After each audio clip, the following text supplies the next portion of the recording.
Good afternoon for the 104.5 The Zone Studios. I'm Joe Hogg. The Titans wrapped up mandatory mini camps earlier today.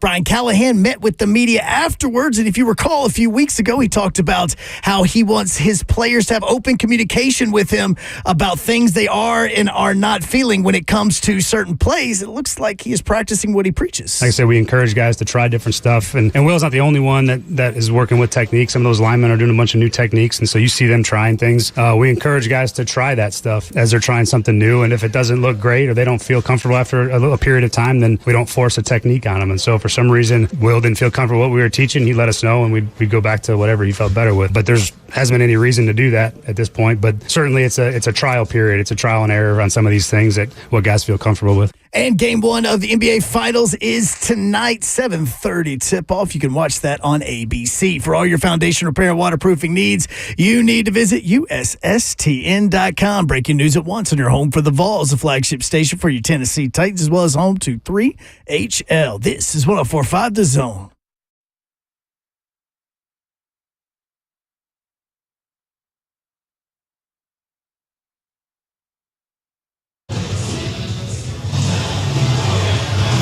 Welcome in, 3HL 104.5 The Zone Thursday edition. Brent Doherty with you on a beautiful day in the Music City. And we are out and about again today, bringing the noise to Rivergate.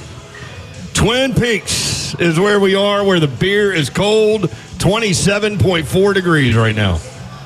Can y'all deal with that? Oh, most definitely. On a hot summer day like this. Oh, man, that's what? right. Yeah. You need a porter to be on you. Shoot. It's so hot outside, man. The car got to warm up a little bit more for the AC. It's not that bad. No, it's hot out there. It's about to be that bad. It feel We're hot hitting out there to summer. me. We've been pretty lucky here in Middle Tennessee. You were much just so. complaining about the heat yesterday. Yeah. Well, that's because I was hungover. So you're not hungover anymore? Is that what's happening? No, I'm back. No, I'm back. Drank about 15 gallons of water the last 24 hours. Did you get some sleep last night, Babsy? I fell asleep before my toddler. Okay. How did that work out for you? Good job, baby Babs. She just run the house after mama that? No, sleep. she was laying in the bed with me watching track and field on ESPN. That's what I left on the TV. So you just woke up and you saw I woke up Hadley and looked watching over. TV? Yeah. And she said, "Mommy, they're running." Good job, baby Like, yes, Babs. they are. And you have tiger blood. I didn't know there was track and field on last night. Yeah. Guess we're getting ready for the Olympics at the end of July. I guess we will have to ask our track and field expert, Will Bowling. But yeah, there was like an IU guy, and she was like, "Look, IU." Oh, my goodness. I know. Had two Tennessee players. Auburn guy. Two Tennessee runners qualified. In Yeah. the hurdle, the 400 meter hurdle. That's a great question. I've never thought of this. Can you call them, like, track and field athletes players? I always say athletes. Yeah. Runners. Like they're athletes. Athletes are runners. I've never thought to call them players, but Yeah, when you did it, I was like, well. Maybe they are players. They can be. Players in their own sport. Don Davenport is here at Twin Peaks. What up? That's right. Happy Thursday. We're almost to the weekend. Do you know people. something? I thought it was Wednesday all day until like 1 o'clock. No, you can't be doing that. You can't set us back a day. I mean, it's a far better realization when you understand that you're wrong on the day when it's actually a day further ahead. True. Because, like, if I think it's Wednesday all day and then I realize it's Tuesday, then that's one more day in the week I got. So I was pretty happy there for a second. That's true. Cruising toward the weekend. Ron Slay is here at Twin Peaks. I'm in the building.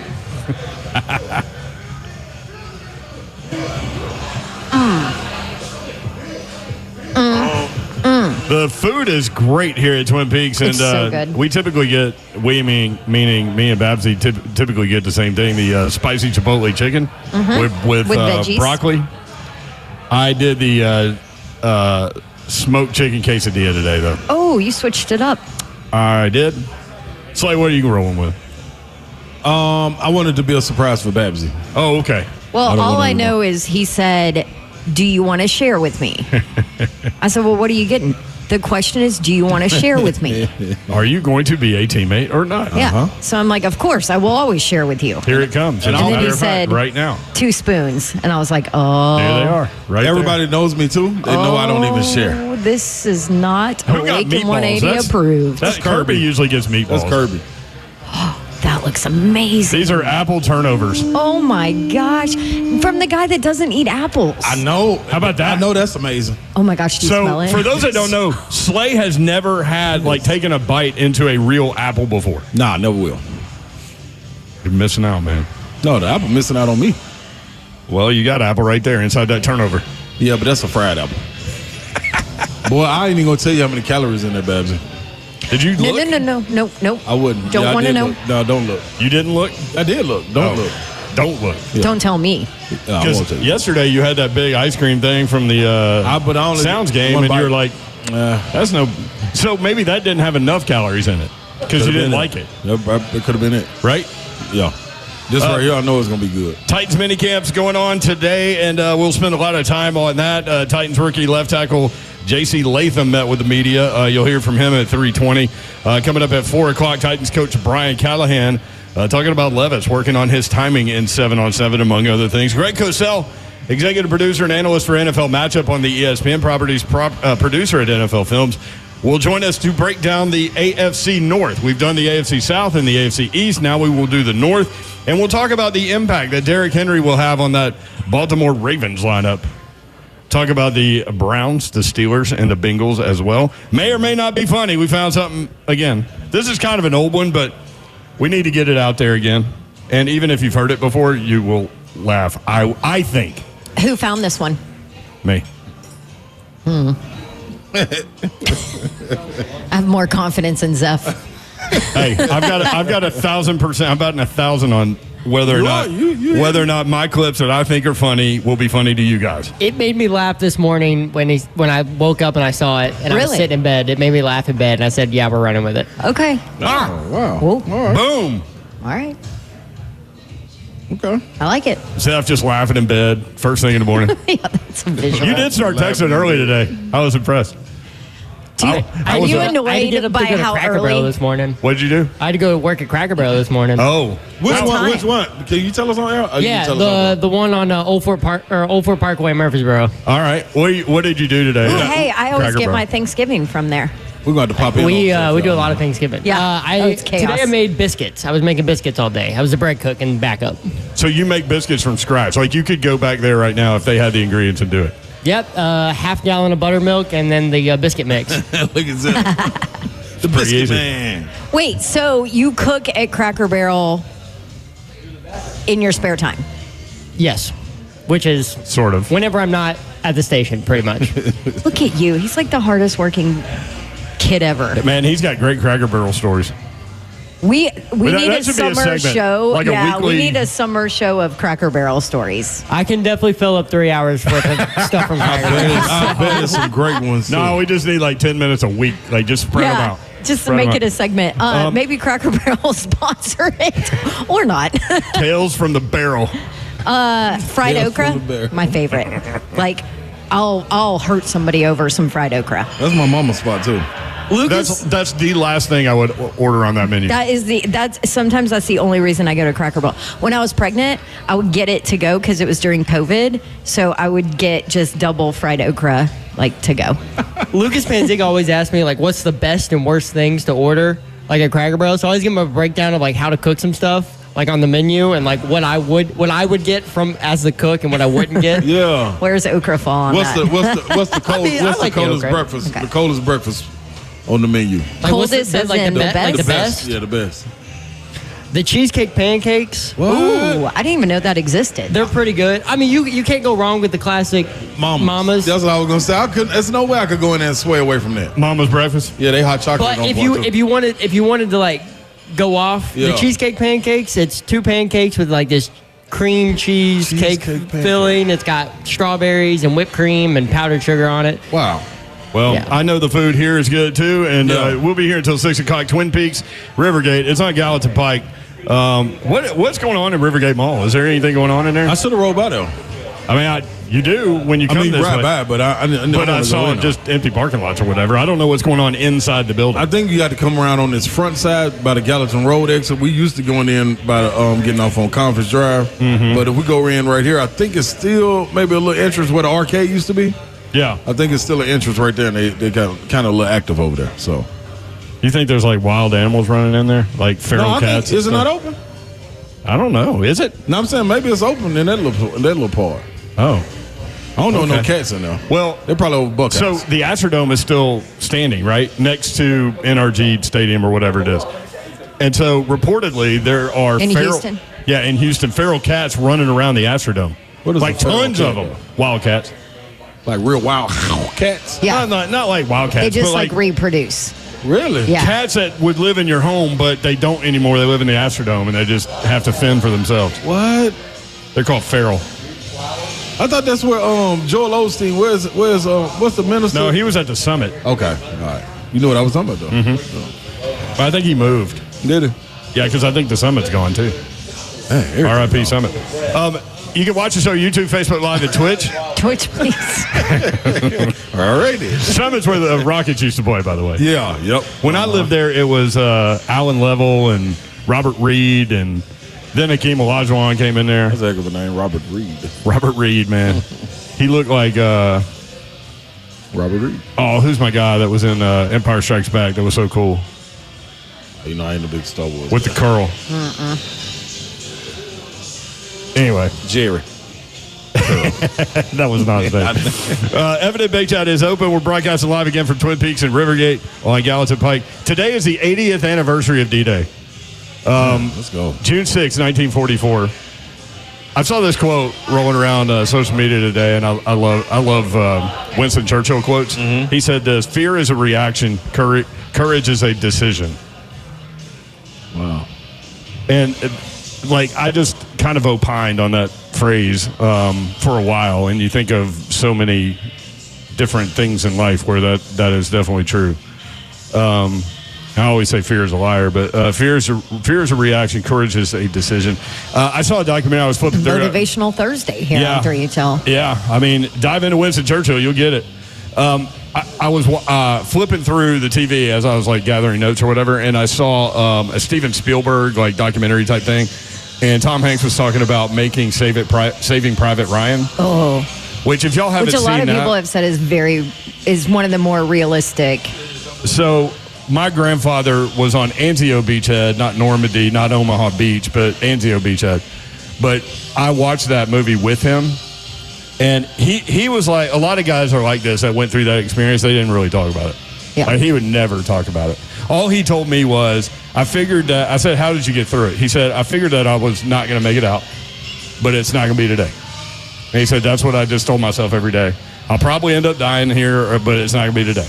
Wow. And he ended up getting shot in the knee by a tank, but that's a whole other story. But anyway, so we watched that movie together, and he asked me to stop it after that first scene where they're storming Omaha Beach. And he said, that is the most realistic World War II scene I've ever seen in a movie. Kirby's nodding yes. So if y'all haven't seen that. That's somebody who lived it. Yeah, it's very disturbing and it's very intense. And I mean, for a World War II guy to say that was real, that looked real. But anyway, Steven Spielberg said it took 27 days to shoot that one initial scene, storming Omaha Beach, and oh yeah, we moved the clock. I didn't see it. Thank you, Zeph. But he said they took it 1 yard at a time. That's how they approached filming that.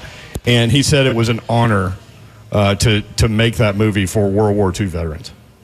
So if you haven't seen that, see that. When we come back, Titans rookie left tackle J.C. Latham met with the media today. He talks about Olga and Bertha adjusting to the NHL, the bond he's building with Skaronski, what he's learned from OLJ, and more. That's coming up next, live at Twin Peaks, Rivergate, 104.5 The Zone.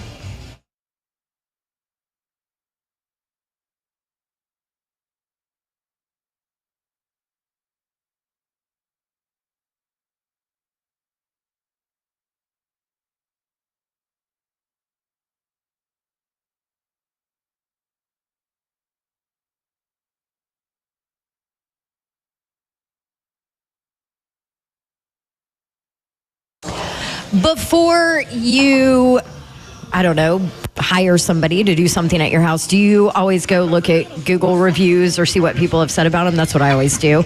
And that's exactly what I did with Pella Windows and Doors of Nashville before I used them and met with them to replace my windows and my doors in my townhome and then also in my home. And Google reviews, I tell you what, way up there. Everybody loves Pella Windows and Doors of Nashville. They have a 4.9 Google rating with a ton of reviews. And a lot of people have said it's because of the quality of their product, the craftsmanship, and the process of installation. And I can tell you that Pella Windows and Doors of Nashville was phenomenal when it came to that. And because of that process of installation, that allows them to warranty their work from the installation to the service to after installation, and they do a great job. Deal going on for you right now too, 50% off qualifying installations and no money down, no interest, no payments for 12 months. Give Pella Windows and Doors of Nashville a call, 615-249-1910. Schedule your free consultation. Check out that offer at PellaNashville.com. Man, I tried a new drink the other day. And y'all need to try it too. So refreshing, so much taste. Bunratty Irish Whiskey. Just launched in Tennessee, and my buddy Dave Elliott brought me a bottle, and I will be buying more. And I'm typically, he was like, I know you're a bourbon guy, but this Bunratty Irish Whiskey, so smooth, so flavorful, you need to try it. So I did. And I got home from work, and I need to chill when I get home from work, you know, spending all this time with Davenport and Slay. And so I sat on my porch and I sipped on I got the big ice cube and poured some Bunratty Irish whiskey in there and just sipped on it for a while, and it was so good. Combination of whiskey aged in 3 different casks: sherry cask for the spice, virgin oak barrels, which gives it that natural color, and bourbon barrels, which gives a little sweetness. I want to tell you about this too. Bunratty Whiskey has sampling events coming up in our area, so you can taste for yourself. And at the event, you'll have a Father's Day card with an easy recipe for a Bunratty Whiskey Old Fashioned, and you also get a gift bag. Father's Day shopping could not be easier. Search Bunratty Irish Whiskey on Facebook. That's how you get it done and find out where these events will be. Bunratty Irish Whiskey on Facebook. Welcome home to Bunratty Irish Whiskey, 43% ABV, imported by Camelot Importing, Berkeley Heights, New Jersey. Please drink responsibly.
3HL 104.5 The Zone, hanging out at Twin Peaks in Rivergate.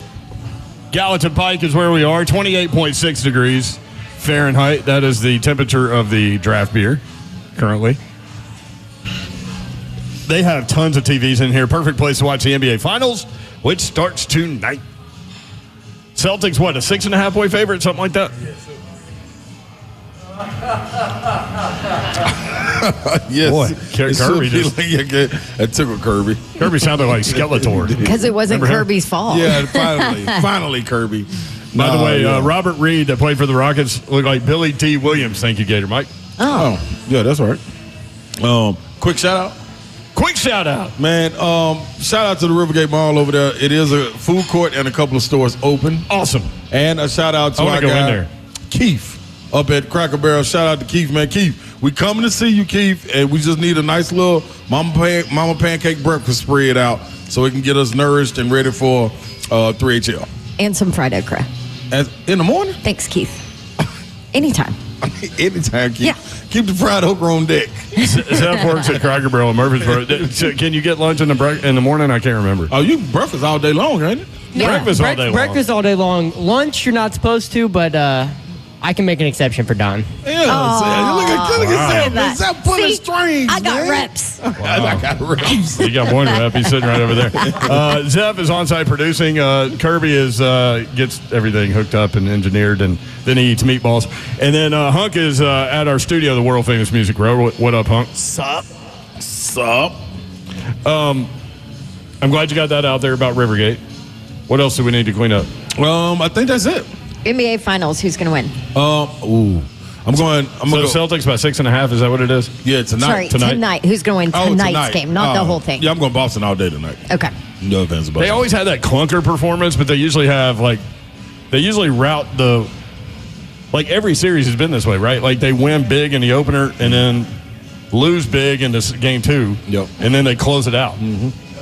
Is that why you think I think win in 5? I think for that reason, like that's what they normally do, and I think experience them being there. I think with Jaylen Brown being left off the All-NBA team, I think he's going to have his fire lit. I think Jason Tatum, his legacy depends on it to be able to hang a banner in the rafters for the Boston Celtics franchise. I know what you meant. Yeah, that cements your legacy without question, and I think he's hungry for it. I think he's more experienced. I think it's different when you've never been under those lights, regardless of who you are. You're talking about games and championships, whatever it is, these lights are different, and it's nothing you can tell someone about it. And it may be something small, but if you've been in it before, you know what it looks like. So I think Dallas hasn't been in outside Kyrie Irving, so.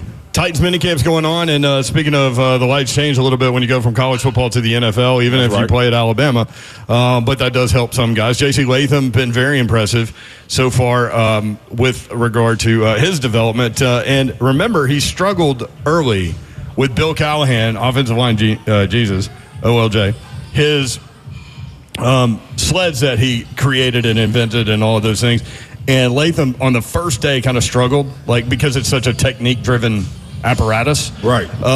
But he's all over it. The day Don and I were out there, that dude he could have pushed it all over the field. There were 0 struggles. At all. Brunskill and Radence were still struggling. So J.C. Latham talking about Olga and Bertha, they're tight now.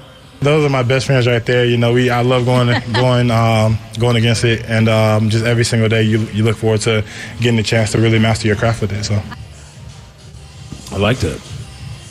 That's getting better right there. It didn't take him long either. Olga and Bertha, by the way, are the names of the sleds. So wait until that Olga and Bertha turn into a real human. It's amazing too yeah, that's right. When you watch, they're 380 pounds, these sleds. Right.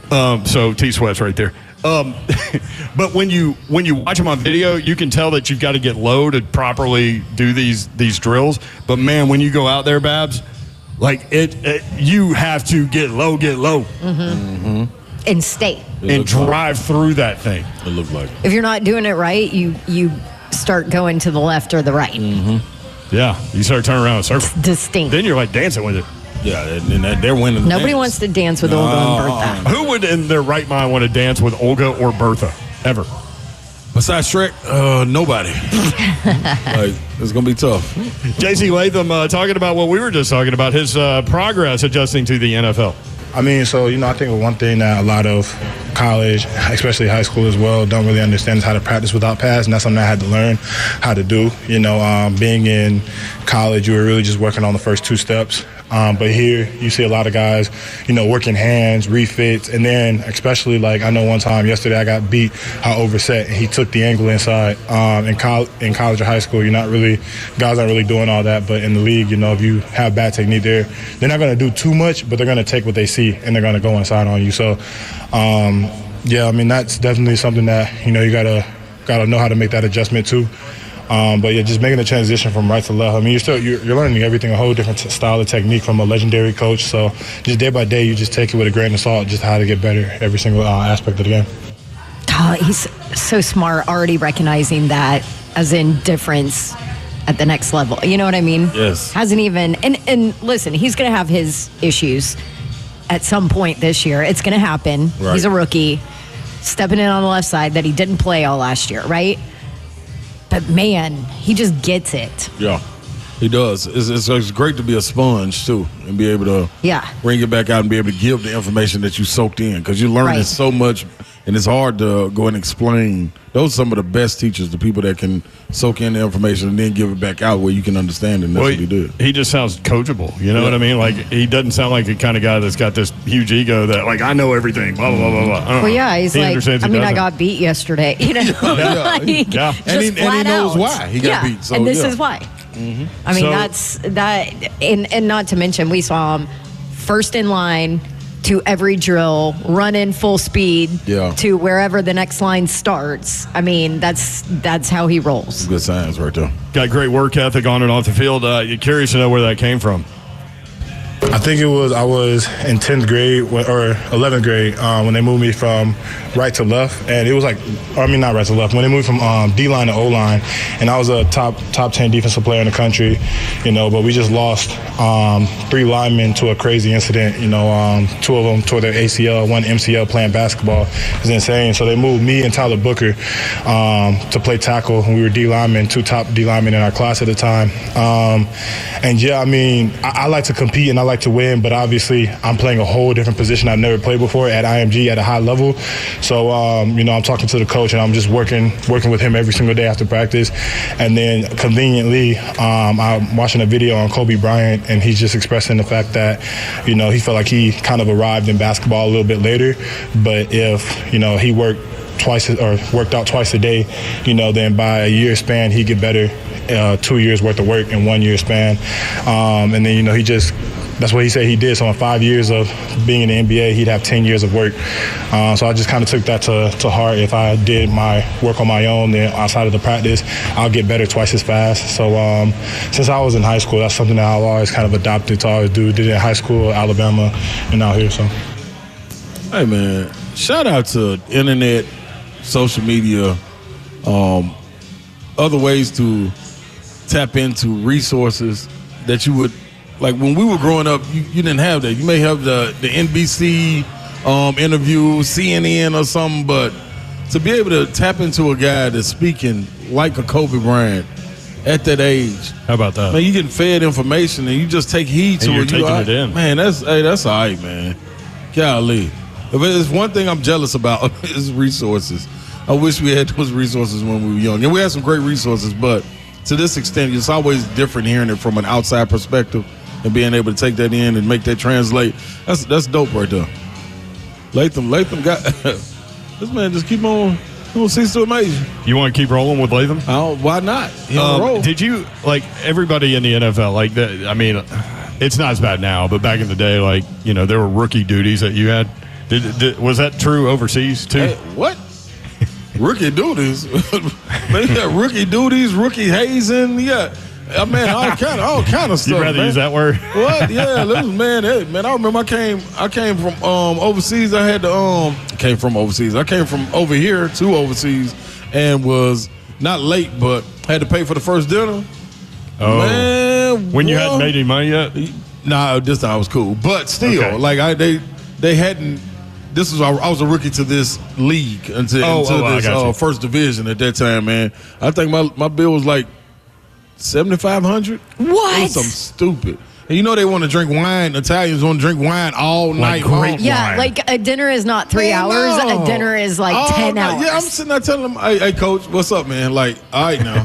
And then at the end, the captain, he gave me like $1,000 on it. But, man, that was wild, man. Isn't it time for bed check? Hell yeah, like, we're supposed to go. We got workouts in the morning. What are we doing? Everybody just drunk. Like, what is going on, man? Hey, I didn't even want to drink. Slay. Yeah, that's exactly how they treated it too. They couldn't wait for me. Randolph was in on it. Randolph Childers. Yeah, he was said, man, you take your time while you're at home, dog. Don't worry about it. As soon as I get there, I got to pay for dinner.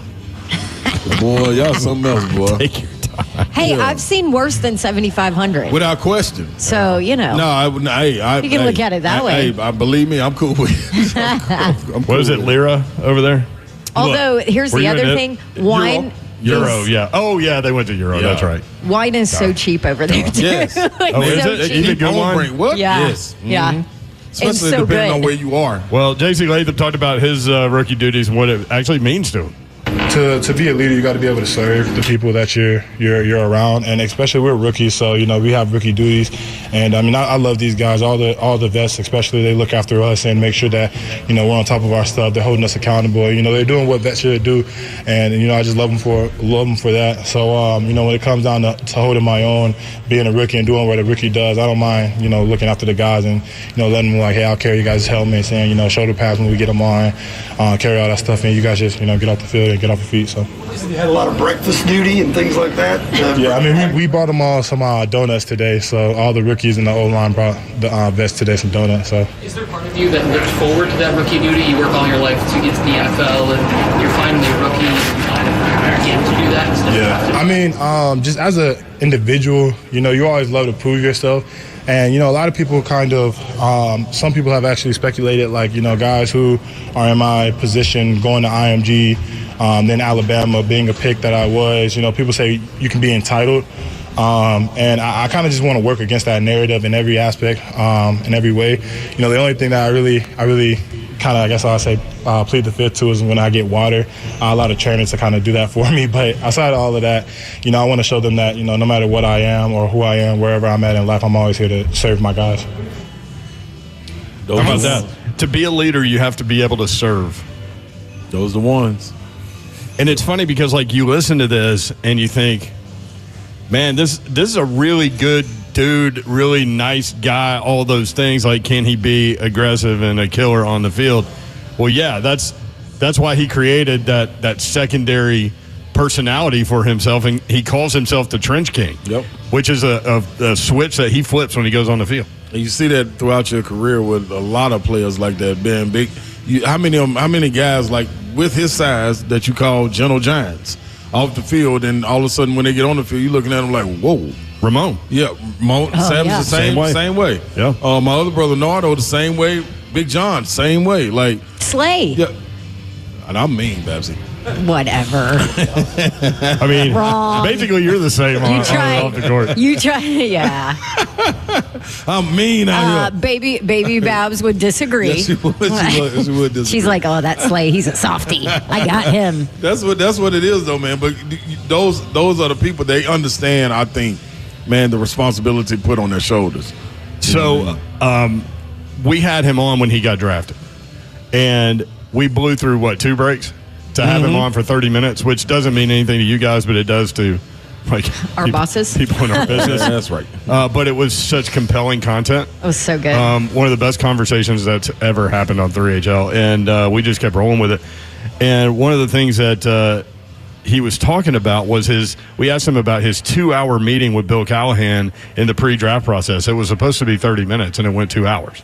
And he said that Callahan started in on technique with him, and they were working on things, and he was like, this is what the tape shows me is an easy fix, but blah, blah, blah. So they were talking about all those things, and at the end of it, I said, what did you learn from that? And he said, I learned that one of us, meaning the elite offensive tackles that were getting drafted highly, is going to have an elite coach and is going to be fortunate to have that coaching. J.C. Latham talking about what he's learned from Bill Callahan. That's my guy. He actually reminds me of one of my old teammates, Greg Crippen, who's like a brother to me. And when I was drafted, him and Will Levis gave me a call. And, since then, we had I think it was a 2.5 week span from the day I was drafted to the day I had to report. And I just texted him just to get advice on what's going on. And every single time he'd always reach back and, we'll hear that one in a second. That's him talking about Skoronski. Hunk, that was my fault. I was wondering. That was my fault, but not to confuse everyone. Let's go with what he has learned from Bill Callahan now. Hands, getting off the ball and using your hands right away. I mean, it's first touch. So it's about, who's going to be able to use their hands the quickest and who's going to be in good posture. Even outside of Coach Callahan, every coach here preaches on posture. You want to be in good position to get the job done and be able to move in space. Simple. Yeah. But so important. Very. And he's giving him the tools to do that. Yeah, and I want to ask Big Savage when he comes on today, man. 520. 520, when he being a catch guy, can you still be handsy being a catch guy? Because I believe you can. If you're not a striker. You know what I'm saying? Like striker. Yeah. If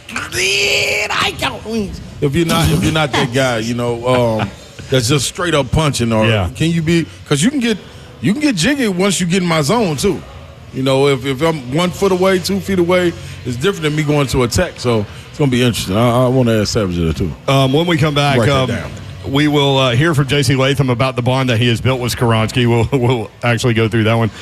His transition into the NFL, and then there's media availability with Brian Callahan today as well, and he had a special guest question that we'll work through when we come back. Again, Twin Peaks, Rivergate, that's where we are until 6 o'clock. 3HL, Brent Doherty, Don Davenport, Ron Slay. We'll be right back.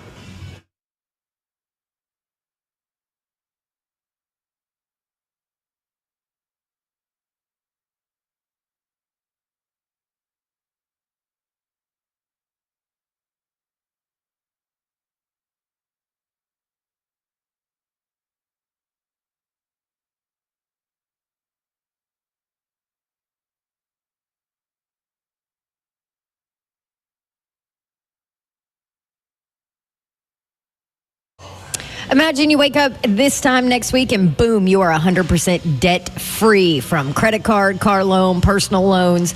Well, then that means you probably called Loan Pronto and used their Equity Express line of credit. They can make it happen. Homeowners turning their equity into cash almost instantly. Loan Pronto can give you approval in about 10 minutes. Almost no documentation, no appraisal, no hassle. Get hundreds of thousands of dollars out of your home and then use that money to pay off all your high interest loans. Boom. Homeowners saving about $850 a month doing this. And approval is just minutes away. So call Loan Pronto right now, 615-499-5780.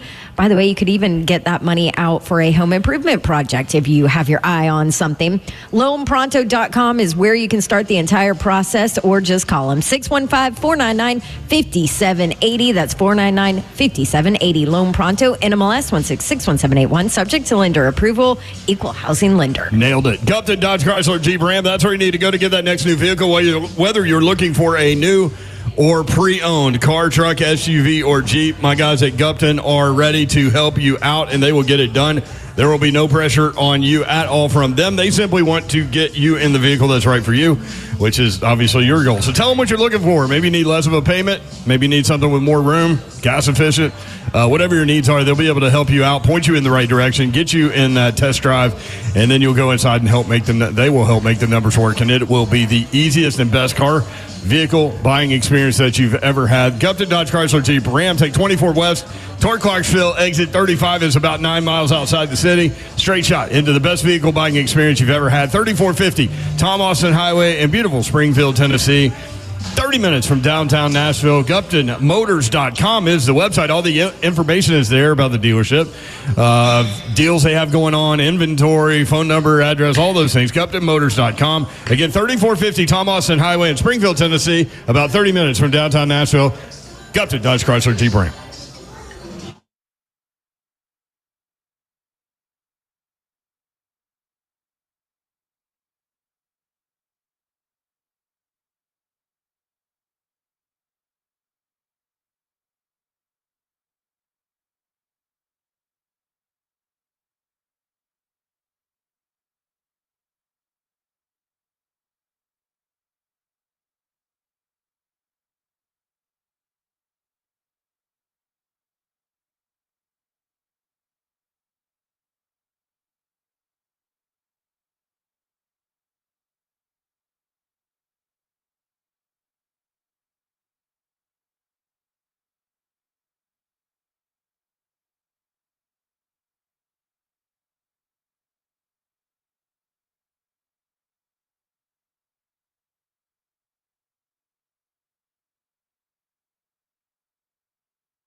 3HL 1045 The Zone. If you want to talk some Titans football, we are here for you. 615-737-1045 is the number. That's 615-737-1045. Brent Doherty, Don Davenport, and Ronald Sylvester Slay.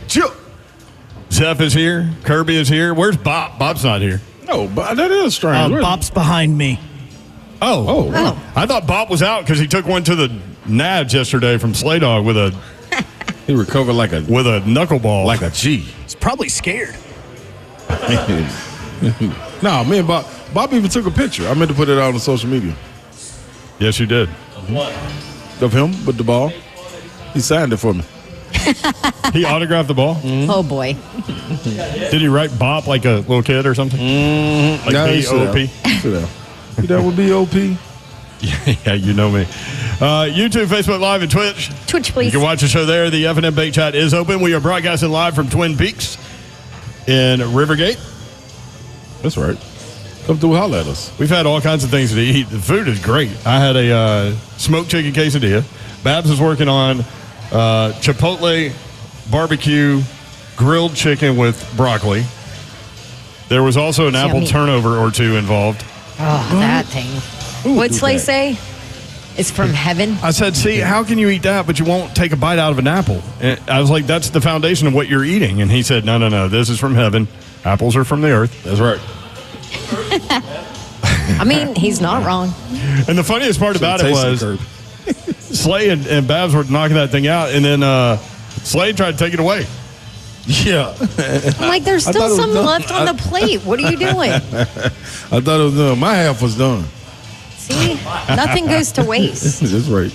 You did the right thing, Babs. You gave it a look. You got it back. 615-737-1045. By the way, tomorrow is the 1045 The Zone golf tournament. I think there's still a few teams left online at 1045thezone.com. So if you're looking for something to do tomorrow, I certainly would not advise you to work. It's going to be a nice day. Yeah. So come out to Greystone in Dixon. It is a very unique golf course out there. Very challenging and very fun. And me and Slay will be launching balls all over that place. Yes, we will. What time are we supposed to be there? We tee off at 8. I'll be there. Yes, indeed. I'll be there. You drop little Ron off at the bus and then go? Oh, no, you the school out. Oh. I felt like last year, though, we were, I did have to drop him at the bus. Yeah, it was earlier. Oh, it was earlier. Because our original date got rained out. That's what it was. Okay, yeah. Yep. Would you guys like to hear from J.C. Latham about the bond that he has built with Peter Skoronski? Absolutely. Rookie left tackle, second-year left guard, forming a bond. That's my guy. He actually reminds me of one of my old teammates, Greg Crippen, who's like a brother to me. And when I was drafted, him and Will Levis gave me a call. And, since then, we had I think it was a 2.5-week span from the day I was drafted to the day I had to report. And I just text him just to get advice on what's going on. And every single time he'd always reach back and, provide that leeway. Last night I was on the phone with him going over the script for the day. So, we just build that bond to make sure, like, when we're out there, we have that chemistry, we can work together. So, I being a young guy and a rook, lean on him to, just help me out through this process. No one can do it alone. So having a guy like that, especially a guy of high character like him, I just have so much respect for him. If you don't prepare, you're prepared to fail. How about that? Calling his guy about the next day's script. This is an impressive guy, man. The more and more we just keep hearing him speak. Are you almost scared to dive in and say this guy's going to be elite? No. I'm not either. No, I am, because it's still early. It's almost everything he shows you is he's way more mature than a rookie. He's really intelligent, and he has the work ethic to go with it. He's everything that you would hope for and look for. And he has the physical tangibles to go with it. Just pushing large humans. In sports, I'm always say, believe what your eyes see. If you know what it looks like, believe it. It ain't a facade out there. If it show up more than one day, that is not a facade. It's a real thing. And I'm most definitely with it. I'm buying in. I got stock. J.C. Latham, one more from him. Most difficult part of his transition to the NFL so far? Kind of just like the speed and intensity of everything. you know, in the beginning of the year, I was in California playing Michigan, you know, and I'm so used to a college like schedule, especially at Alabama. A lot, it was kind of the gridiron of everything. So here, like they said, you know, guys don't want to. It's an investment, so you don't want to push guys through the ground and, you know, just get somebody hurt. But you also want to find that sweet spot for people to develop and but also stay healthy. So, you know, just trying to find that sweet spot as a professional now and not overloading myself, but also making sure that I'm staying on top of it and getting all the work in. That's probably been the toughest thing that I'm trying to still learn.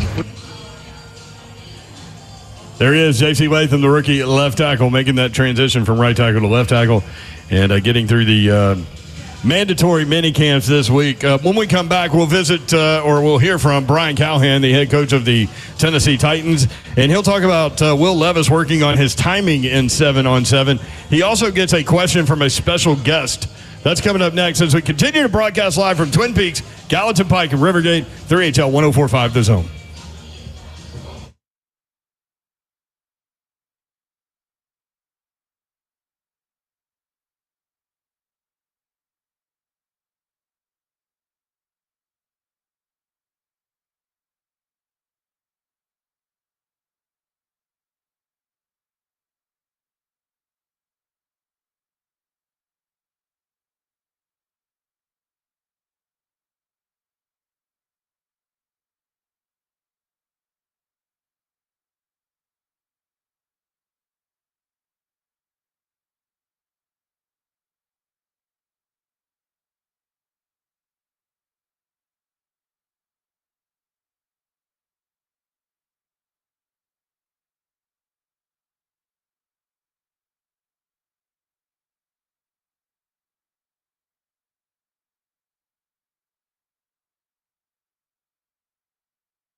Good afternoon from the 104.5 The Zone Studios. I'm Joe Hogg. Titans wrapped up mandatory minicamp earlier today, and Titans first-round draft pick J.C. Latham met with the media. He didn't get along with them at first, but now J.C. says he's become friends with Olga and Bertha. Those are my best friends right there. You know, I love going against it, and just every single day you look forward to getting the chance to really master your craft with it. So. And speaking of best friends, if you are with your friend and you're going to be heading to Brazil for the Eagles and Packers game week 1, don't wear green, as the NFL has banned the Eagles and Packers from wearing that outside of the stadium due to potentially being targets of gang violence. If you are curious, there are 25 other teams in the NFL that do not have green in their color scheme. For all your foundation repair and waterproofing needs, you need to visit USSTN.com. Breaking news at once on your home for the Vols, the flagship station for your Tennessee Titans, as well as home to 3HL. This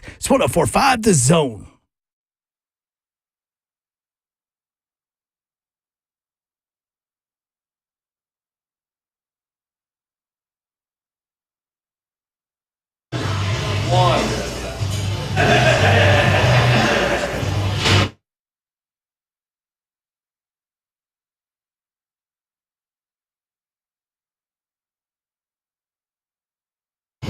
Three HL 104.5 The Zone. Brent Doherty with you on a beautiful day in the Music City. Happy Thursday. The weekend is almost here.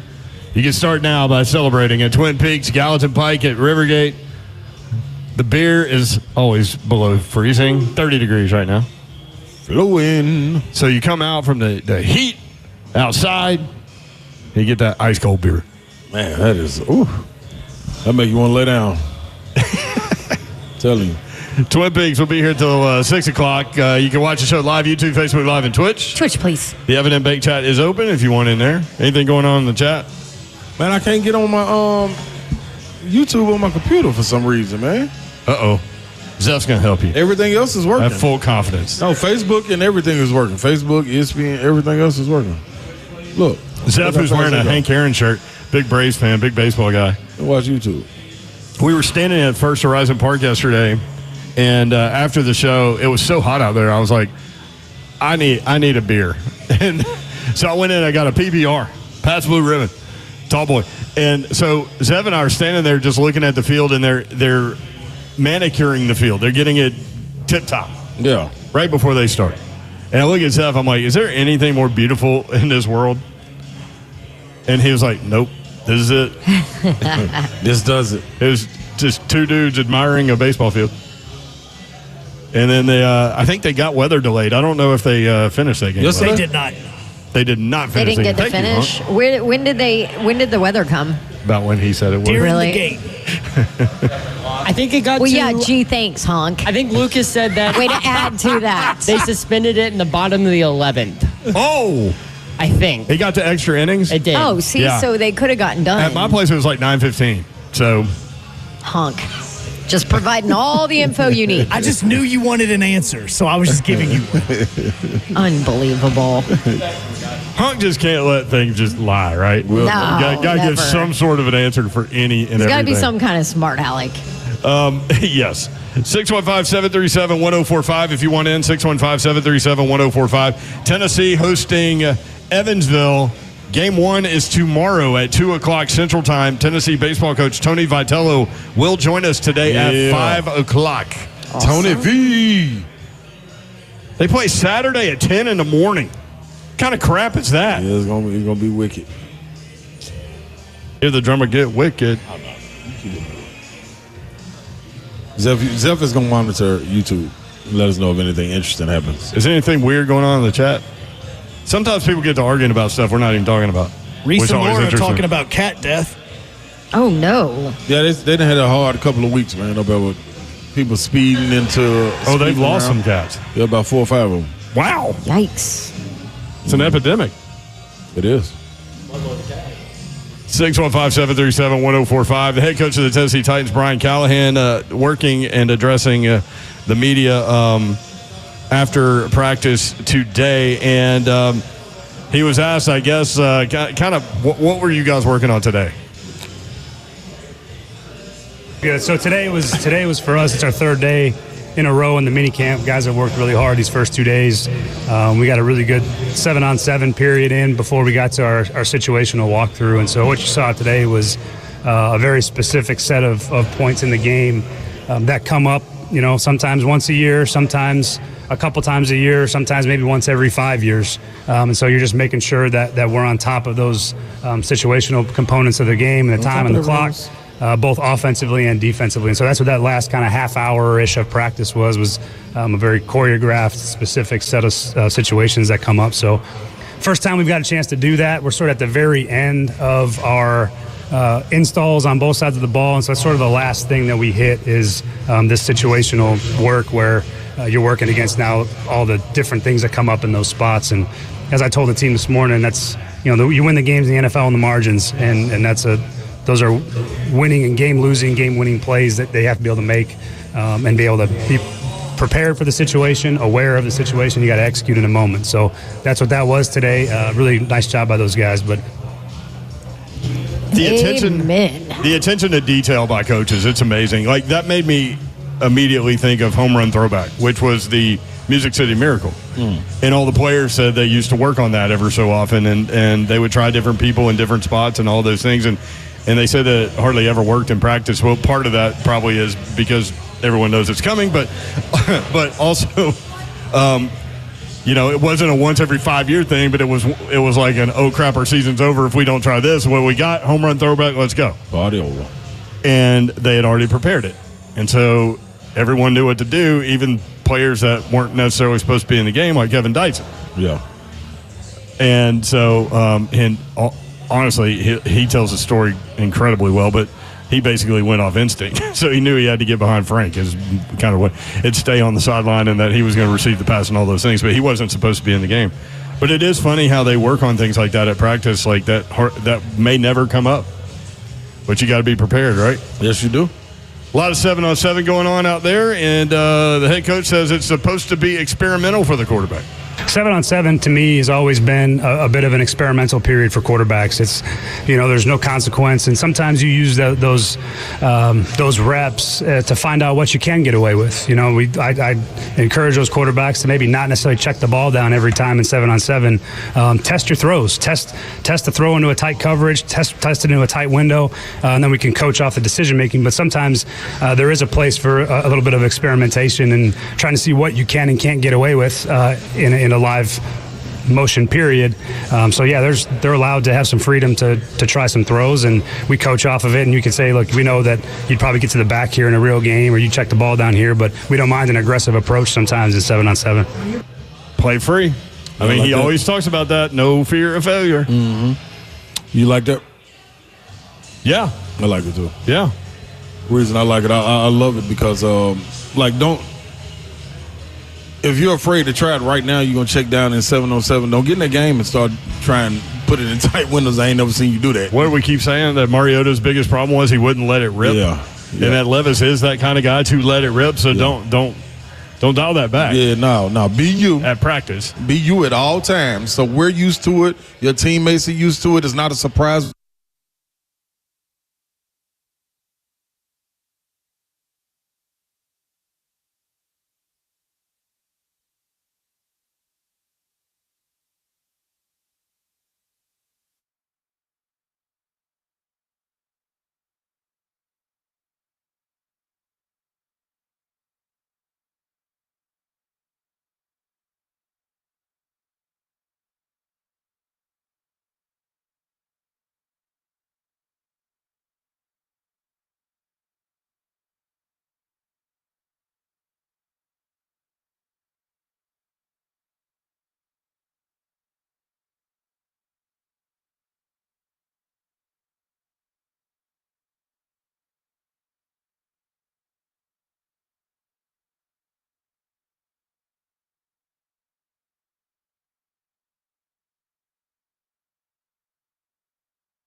What's happening, good people? Ron Slay coming to you with Kellum Stem Cell Institute.com. That's where you reach out to get you some holistic stem cell therapy. I feel like Big Slay does, especially on the right side of my body. I got to go to this left side together now.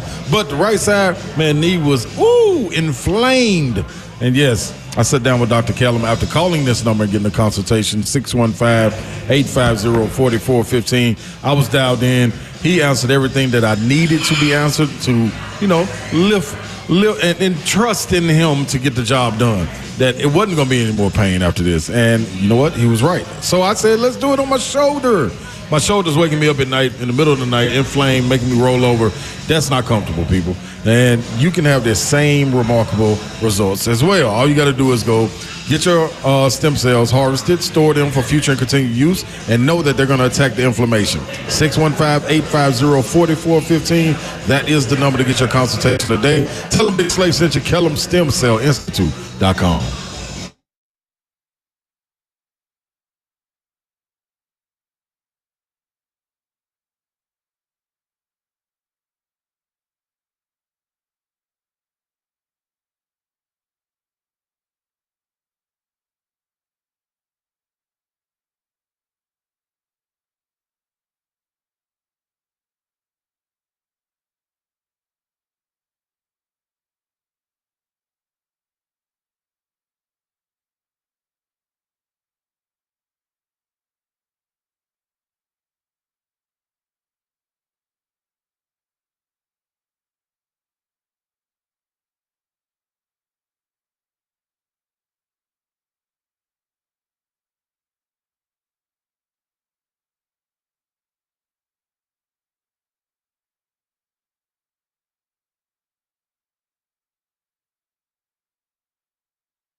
HL 1045 The Zone. Trying to keep us down, man. Knock us off the air. Can't hold us down, man. We right back. Right back like we left something. Broadcasting live at Twin Peaks in Rivergate, Gallatin Pike, and we in Nashville we call it Gallatin Road, even though it's Gallatin Pike. But anyway, that's the thing. The beer is 29.6 degrees here on the tap, so come in for a cold brew and some great food. We'll be here till 6 o'clock. Great place to watch the NBA Finals. Game 1 is tonight. Celtics a 6.5-point favorite. If I were to tell you, Slay Dog, that Dallas won tonight, what do you think? How do you think they went about that? If Dallas won tonight, that means the role players, P.J. Washington, Derrick Jones, caught fire from the outside, and they probably got 20 and about 14 from their two bigs combined in the paint on lobs and dunks, controlling the offensive glass. That would be the only way. But Kristaps Porzingis is back. Yeah. I want to see them how he defends. I would test him out, see what that calf strain is, put him in a lot of pick and rolls, make him guard guys coming downhill, make him do a lot of jumping to kind of strain that to see just how he responds, because they're a different team with him. But do you think he slow rolls his return? Just kind of let the game come to him instead of attacking it? I think in his situation, when you got two guys like Jaylen Brown and Jason Tatum, you can slow roll it, but it's more so about being efficient. I think that's the biggest thing. He always going to get the shot, so it doesn't matter about that part. You just got to be in the right place, and they're going to set him up really well. He just got to be able to knock him down and then concentrate on the small things, rebounding, defending, the basket, and being able to finish. So makes it real simple. The game of basketball is easy, man, and it's simple. You got to make it simple, though. Don't get caught up in everything. That's going to be the biggest thing, man, the glitz and glamour. And I think both teams done a great job leading into this, staying out of the media. I was talking to Bruce Pearl one time, and he goes, listen, it's the same type thing. He goes, this isn't complicated. He goes, we start with the high ball screen. If you can't defend it, you're going to get it all night. All night long. Right? All night. So that's exactly what I thought about when you were talking about that. But it'll be fun. We'll watch it, that's for sure. And the Stanley Cup Final will start on Saturday. Florida favored over Edmonton. Making my bets right now, man. All right. Sounds good. Right now, I got an 8-leg parlay going. 8 legs. I'm trying to think. I'm trying to think. And then this is what will happen. He'll come back tomorrow and he'll complain that one of them didn't hit. So what I'm going to do is. And he'll be like, I only needed Porzingis to hit 15. I don't know. But because you said that, I'm going to drop it down to 6. 16 parlay. Yep. Hold on. And you're still going to come in tomorrow and say one of them didn't hit. I'm going to go, you know what I'm going to do? In this situation, and it being game one, everybody, this is food for thought if you're out there betting. Go with the main attractions, the stars. Like, I'm going to go with Jaylen Brown, Jason Tatum, Luka Doncic, and Kyrie Irving. I'm just going to load up on them. Everybody else, I'm going to – because it varies from series to series. So Derek White might be on fire. It's about matchups, too. There you go. So I'm going to stay away from that, see how the role players do in game one. Yeah. I'm loading up on the stars right here, y'all. Yeah. You said you haven't been betting as much, but that you hit, like, some 5-thing Saturday parlay on Saturday. Yeah, that was college baseball, man. I can't wait till that crank back up tomorrow. College baseball. I'm leaning in on them. Tennessee, I'm riding you, baby. Ride you like a pony. What in the world? No. No. Yeah, okay, my bad. No. Yeah. You did have kind of a sway dance there, like you were on a pony. I was about to spank. You were about to spank the pony. Oh, jeez. So get it up. Okay. You were about to whip it? Yeah, it's a pony. Whip it real good. I love that you go college, 5-team college baseball parlay, and you've only watched one team all year. That's the main thing. That's the main thing. See, you can't. See, Babs could never get in this because you got to not know enough. Babs, if you ever work with Babs, work with the stuff you don't know as much about. There you go. Yeah, I'm telling you, because the NBA's been taking you down, man. Dude, I know because I know too much. I tell people all the time. Zeph said you're overthinking. Yeah, I tell people all the time, like, you almost know too much. Like, you could convince yourself either team can win. This is the problem I run into in college football. Yeah. I can convince myself that, Auburn's going to beat Ole Miss or Ole Miss is going to beat Auburn. Like, I can think of several different ways each one of those things can happen. Simple. Then it's struggle. Greg Cosell is going to join us here in about a minute and a half, and we're going to talk about the AFC North. We did the AFC South, broke that down, all the teams. We did AFC East, and now we're going to do AFC North. And we'll probably start with Derrick Henry and his fit in Baltimore. Greg Cosell, executive producer and analyst for NFL Matchup on the ESPN properties, producer at NFL Films for almost 45 years. At Greg Cosell on X. Greg joins us now. Hey, Greg, what's up? How are you? What's up, guys? How we doing? You're a huge country music fan. So when we were texting this morning, I almost expected you to have just randomly gotten on a plane yesterday to come down to Nashville to go to CMA Fest. No. First of all, if I was going to go, I would have dealt with it like 6 months ago. Because, if I'm going to go, I'm going to sit in like the gold circle seats and, do all that stuff, So He's you can't do that just by showing up. Yeah. You're going to be out there hanging with us. Cosell, you reach a certain age where you enjoy the when I was 20, life, right? sit in the last row at concerts. I don't do that anymore, and I don't go to many, I remember when I lived in Michigan, my first year out of college, I went to see, and I was lived outside of Detroit. I went to see Billy Joel, who I've seen many times, at Chrysler Arena, which is where Michigan plays hoops. And I was sitting in like the second to last row, one of those. That's when I was, 22. I'm not going to be doing that anymore. Done with that. It's funny too. Like the older you get, the more of a hotel snob you become too. And plus I don't go to that many concerts, so it's not like if I was going to a concert every 2 or 3 weeks, I wouldn't be doing that because it would cost too much money. But to go to 2 or 3 concerts a year, that's okay. That is okay, Cosell. Live your life. Yeah. Well, you got to know people like Slay, who sets me up, with that's right. I got to know important people like Slay. He set you up at the SEC tournament, that's for sure. I saw you over there at the stage talking to all of the SEC people, personalities. We had a great time, man. It was awesome. So this time of year, we tend to just kind of roll through what we think about the divisions and kind of try to get some analysis going there. And we did the AFC South first for obvious reasons, being the Titans market. We did the AFC North, the AFC East, because that is the division the Titans are playing all 4 of those teams. Let's stay in the AFC, Cosell, and let's go to the AFC North, and let's talk about the Baltimore Ravens and how close they came last year. They've added Derrick Henry at running back, and maybe start there. Like, what does that give them? Do you think offensively? Well, they're a fascinating team because they now have a lot of skill position players, and they can line up in multiple ways. They can line up with 3 wide. They can line up with 2 tight ends because Mark Andrews is one of the best receiving tight ends, and Isaiah Likely has proven to be a really good receiving tight end as well. They obviously signed Derrick Henry. He'll be their feature back. They do want to run the ball. It'll be interesting to me to see, because Henry has essentially been in his career what we call an I back, meaning the quarterback is under center and he's 7-8 yards behind the quarterback. I'll be curious to see if they incorporate more of that in their offense, because that's what Henry is. He's kind of a downhill velocity runner. He needs space to generate velocity, speed, and that gives him his power.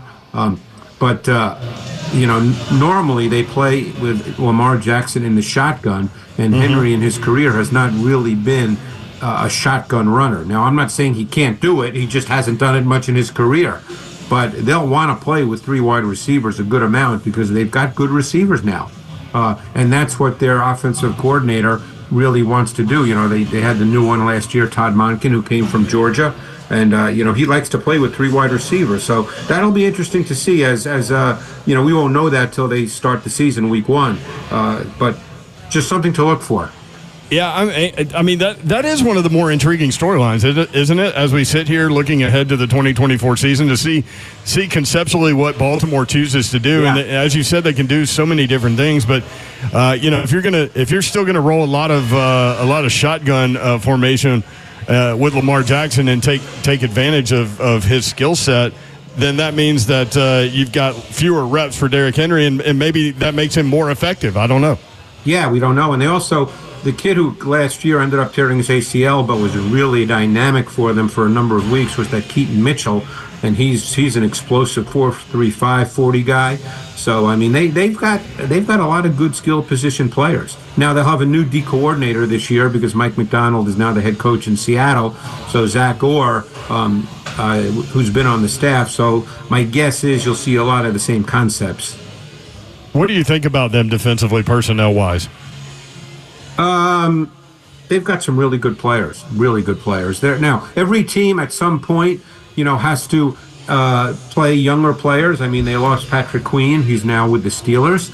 So last year they drafted Trenton Simpson out of Clemson in the 3rd round, a really athletic linebacker. He'll probably get the first opportunity to start with Roquan Smith. But they've got one of the best, probably not talked about, interior defensive linemen in football named Justin Matabuke, a really, really good player, was dominant a year ago. They drafted Nate Wiggins also from Clemson this year in the 1st round. I think he'll get an opportunity to start at outside corner opposite Marlon Humphrey.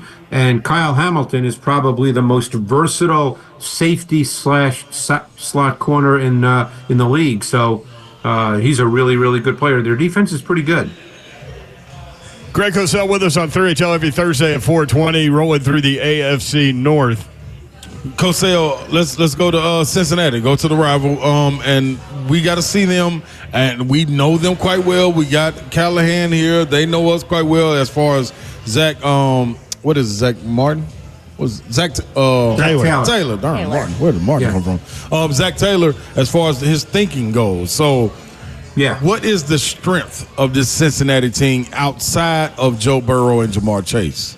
Well, that kind of is where you start. I mean, if Burrow's healthy, he's one of the top 2 or 3 quarterbacks in football. So, they have a really good receiving core. Jamar Chase he's a top 3 or 4 receiver in the league. T. Higgins is a really good receiver. Obviously, they lost Boyd. He's now in Tennessee.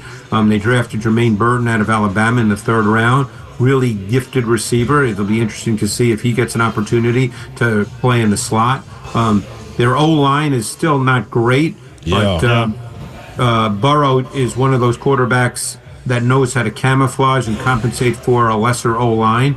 The question they'll have is the run game. Mixon is no longer there. They did sign Zach Moss. They've got the 2nd-year back, Chase Brown out of Illinois. Both those guys will get an opportunity. But if Burrow's healthy, it'll be a good offense. Yeah, and that speaking about that O-line, when us having Bill Callahan down here with us now with the Titans, what do you see from this defense as far who's somebody that stands out? You, of course, Hubbard and Hendrickson. That's where it probably would crank up for you on the edges. Yeah, I mean, and Luan Aramo's a really good DC. He does a great job. I think their secondary is pretty strong. I think they're solid. Geno Stone, that was a free agent they signed from Baltimore. Yeah, he made a number of picks last year as a back end player. Mike Hilton is still one of the best slot corners in the league. They've got two just really good linebackers in Jermaine Pratt and Logan Wilson. Neither one would probably be considered a superstar, but they're just really solid, really good players, and they're really important to what they do. So this is just a really solid defense with a really good defensive coordinator who's very good matching up to specific opponents. And really, that's the goal. I mean, every week you're trying to beat the team you're playing. So every defensive coach, has a philosophy and a foundation, but you have to play against the team that you're playing. So he's really good at that. You mentioned Jermaine Burton. I'm curious as a rookie, because that's a guy like pre-draft process. I heard some dings about him, and he didn't go high necessarily. But man, when we were watching SEC games, like you had the week leading up to the game, there was a lot of talk about Jermaine Burton, and then on Saturdays, man, he showed up, and he was a physical, competitive guy. Do you think he can work his way in? Yeah, I think the ding's on him, and again, I spoke to some people as well. I usually don't talk about this because I don't know. I'm just telling you what I was told, is that, people are concerned about the person, but which is why he was a third-round pick, because he was really gifted. Obviously started his career at Georgia, then played at Alabama for 2 years, was really good. Everything you just said, Brent, is true. I mean, he's physical, he's fast, he's competitive. Assuming that there's no other issues, he could end up being a really, really good NFL receiver. Let's go over the Cleveland Browns. It starts with Deshaun Watson. What do we think we're getting from Deshaun Watson in 2024? I'm just going to be honest with you. I have no freaking idea, and I don't think right, exactly. I mean, I think anybody who sits here and says, well, I know exactly what Deshaun Watson's going to be this year is just making it up. The guy really hasn't played a lot of football in 3 years. So it's hard to know. That's a long time not to play football in the NFL. I guess if people want to believe that he'll be what he was when he was in Houston, then you're getting a really good quarterback. But he really hasn't played that way since he's been in Houston the few times he's played. And that's been very minimal. So we have no idea. Obviously they'll have a really good run game. Let's hope Nick Chubb is back being Nick Chubb after that gruesome injury a year ago. Right. But he's a top 3 back in the league when healthy. They've got a really good O-line. I wish I knew offhand, but I don't, who they now have as their O-line coach replacing Bill Callahan. I don't know the answer to that, but they still have really good talent on the O-line. And they've got quality receivers. So, offensively, it all comes down to Deshaun Watson, and no one knows the answer to that.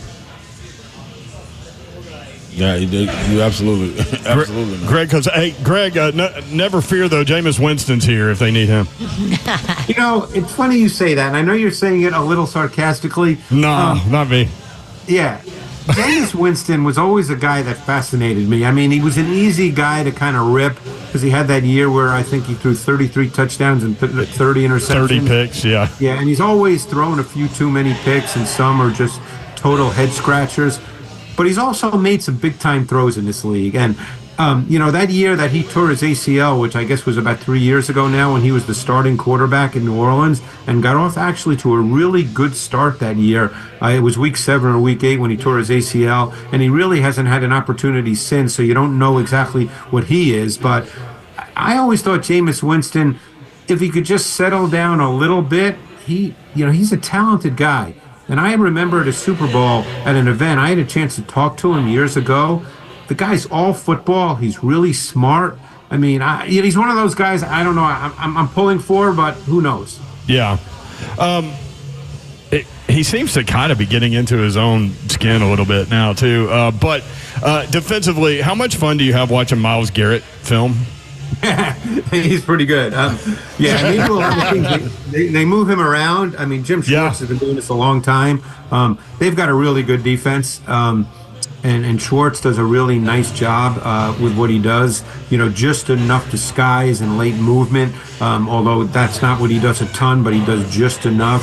They've got a really overlooked, underrated young corner in Martin Emerson.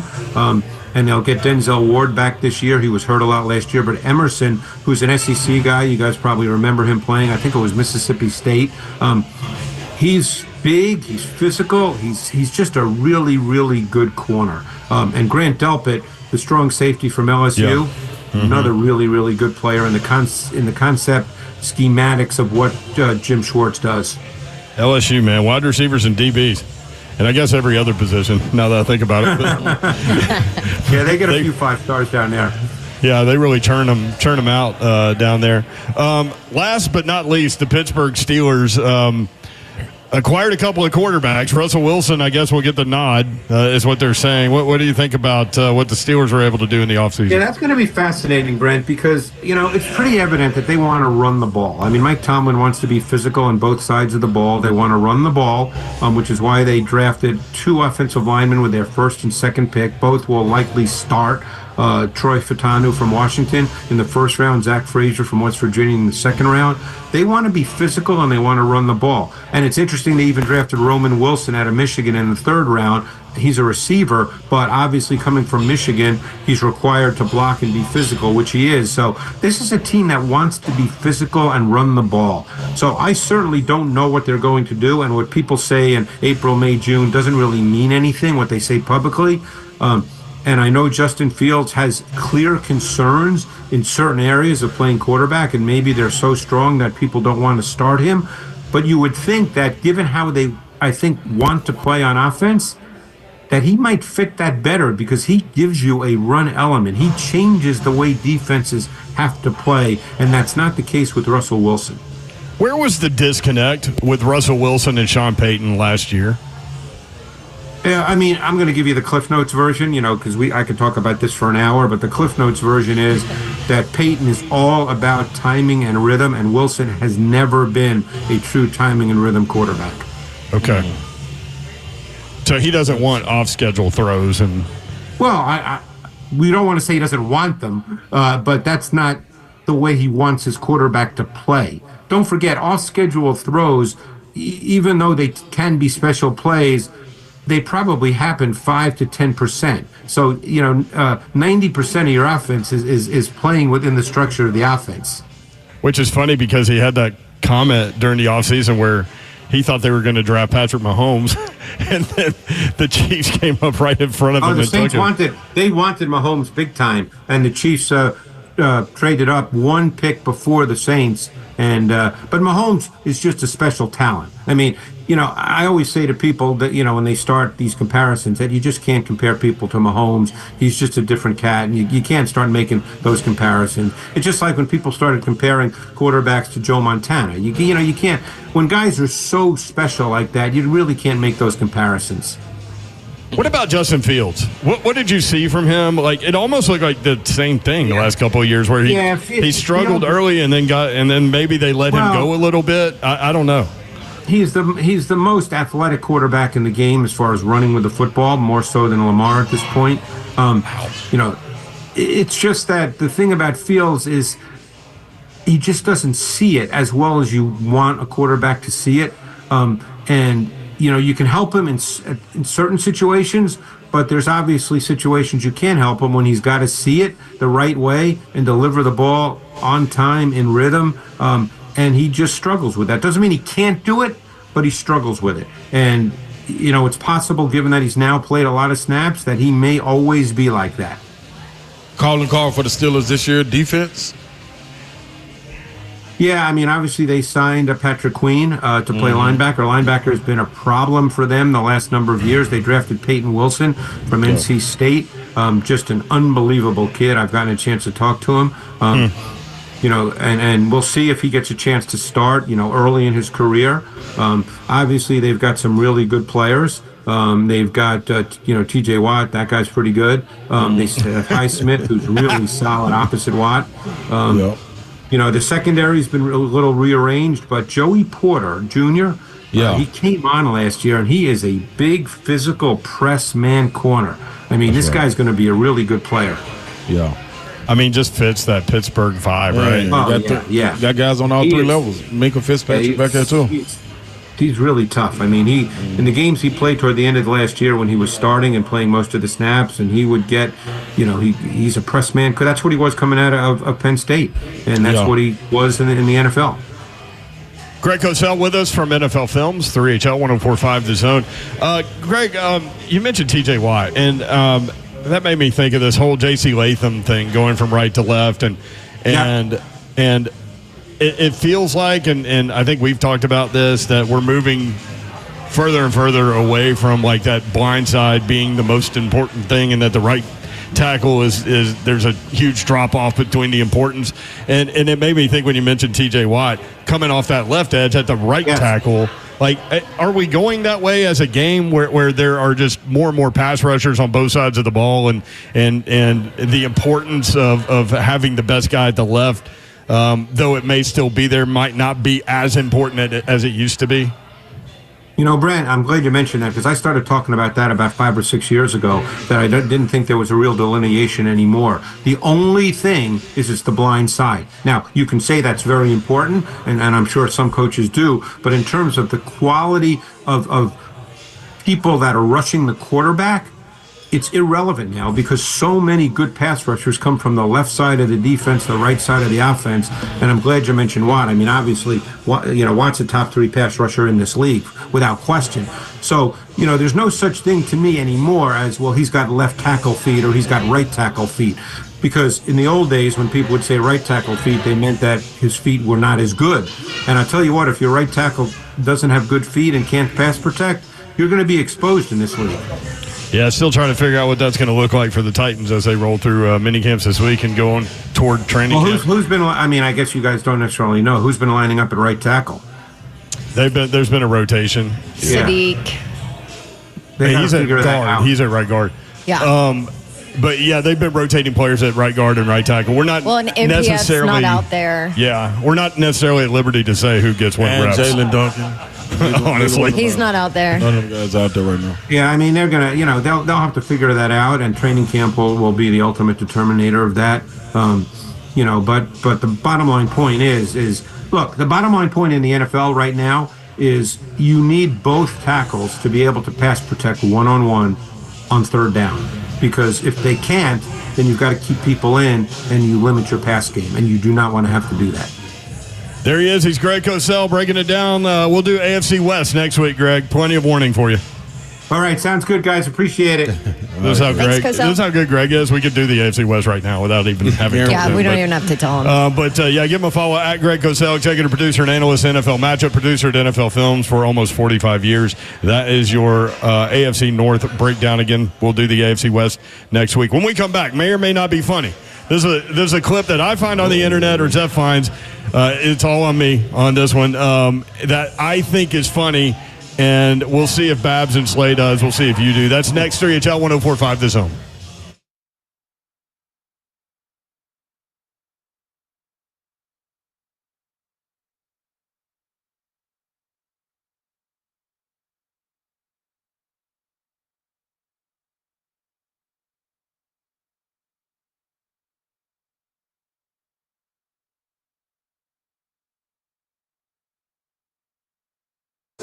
Generator Dave, that's who's in charge. When you call Cove Generators to find your generator, I guarantee he's going to have an answer for you. Why would he not? It only makes sense. And they got specials and other things for you as well. And you know who I got to tell you about getting your automatic standby generator?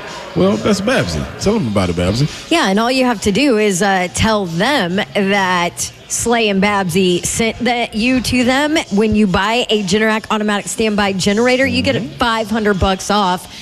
And on top of it, a new free 10-year warranty, which is over $1,000 value. This is the only month they're going to do it, all the way through June, and that is it. So make sure you go ahead and call. You don't even have to have it installed right now, but you just got to go ahead and buy it to get this deal, that $500 off, plus the free new 10-year warranty upgrade on that Generac automatic standby generator.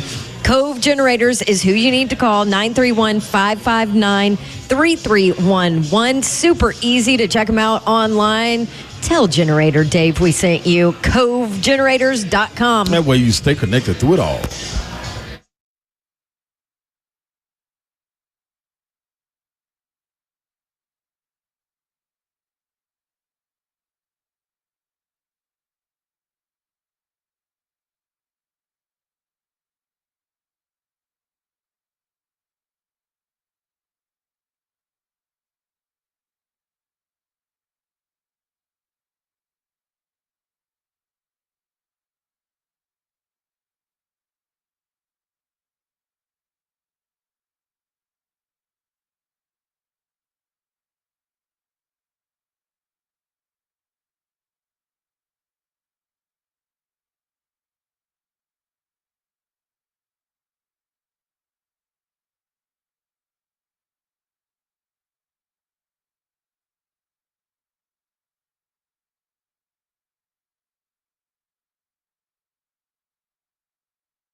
3HL 104.5 The Zone.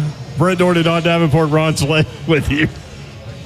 Did you do something to my mic? Yeah, it was echoing when I was reading my live. Oh. So I turned it off. You turn your mic off a lot. I never do.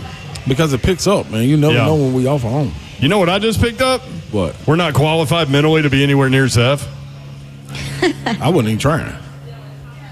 He went to Central Magnet School in Murfreesboro.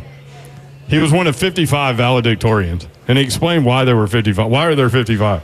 Well, because at that point, there were no rules or there were no limitations on the valedictorian, which the year after, I think our class was the reason why they put rules on it now. Yeah. But we Hold had that number down a little we bit. had 55 people with a perfect GPA of 4.0 and met all the other requirements in terms of what classes they took and their ACT score and stuff like that. So my response to that was you had a perfect ACT score, which is 36, and you were like, no, I just had a 33. No, I had a 33. I think we had 6 people in our class with a 36.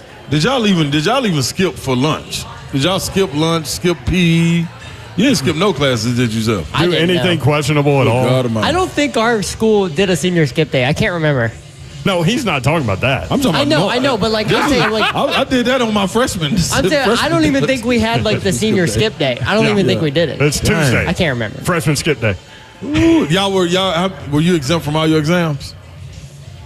Like the final exams, most of them. I say I needed them to get over the hump. So Davenport goes, why?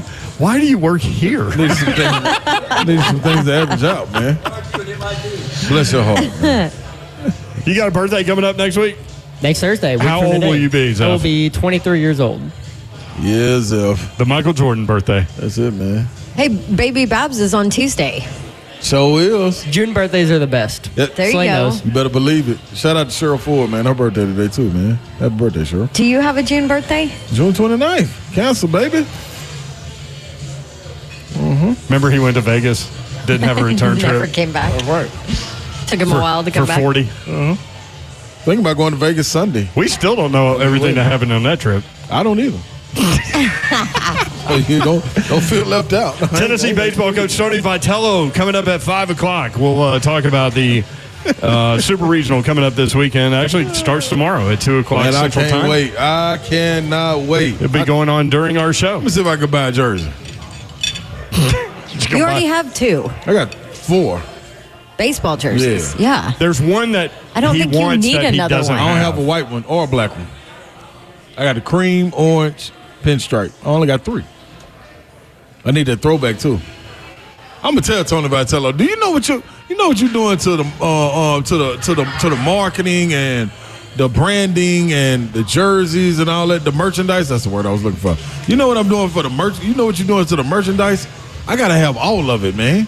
Like I don't even feel complete if I can't match the way they run out. I don't feel complete. That's my problem. So you're going to blame Vitello for that, for all the success? No, I'm just a pat on the back to him. Okay. I'm patting him on the back. That sounds good. In the meantime, in between time, peace.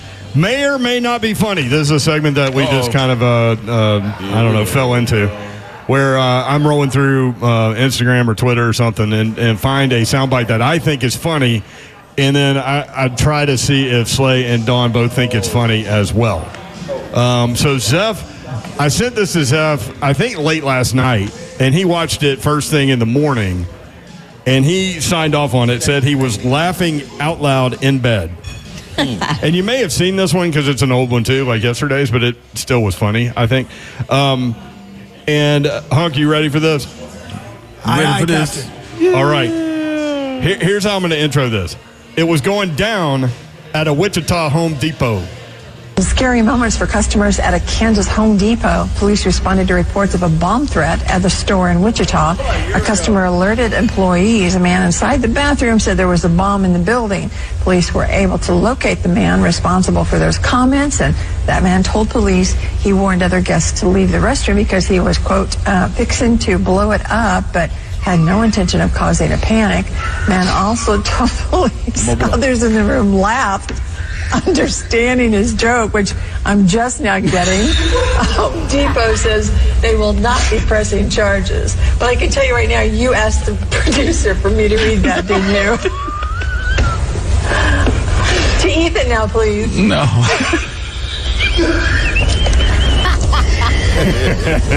I like this. We're going to have to go to a commercial. No, we're going to get it. We're going to get it.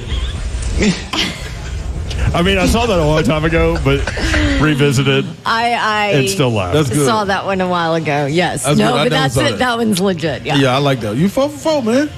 I think we already Did you hear Slay's reaction? My guy. my boy. Yeah. That's my boy. I know it.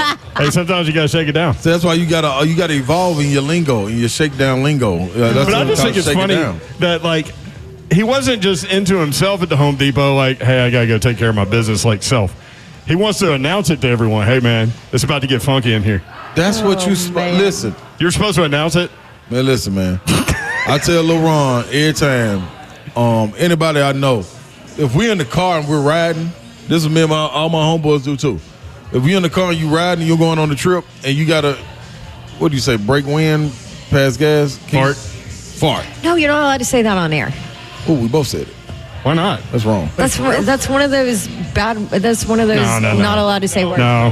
For a long time, it was. And maybe on television. This is 3HL for crying out loud. So that's what we're not going to say is F word, S word. You can't say combined. G and D together. You can't say A and H word together. Yeah. Really? Okay, it goes without saying. Thank you. I'm not even going to. Hey, but yeah, you got to say, if you don't say fart, like, you wrong. So you got to announce. You told me that a long time ago. You got to announce it. That's fair warning, dog. Like, why would I? Do you want to tell us a little story? What? Sometimes when Babs leaves the studio, Yeah. it might go down. I know. I do it when Babs in there. But she just can't hear me when I say it. Again, I'm questioning my career. Remember when you used to be a journalist? But ain't that better than saying excuse me after you do it? Then a person sitting there, at least you say fart, and then everybody know. Oh, I can clear out. I got proper time to get on out of the way. If you sit there, that's on you. I mean, I guess it's better than bomb. See? Bomb. Her first day. Her first day on 3HL, she said the word bomb like 17 times. I'm like, I don't think you could say that word on, like, there are a lot of people out there that could be listening that might go after you for, like, want to ask you some questions. It could be. Like that guy at the Home Depot. Man, you just trying to shake it down and get on out the way. All right, speaking of getting out of the way, we need to get out of the way because Coach Tony Vitello, Tennessee baseball coach, coming up next. 3HL 104.5 The Zone.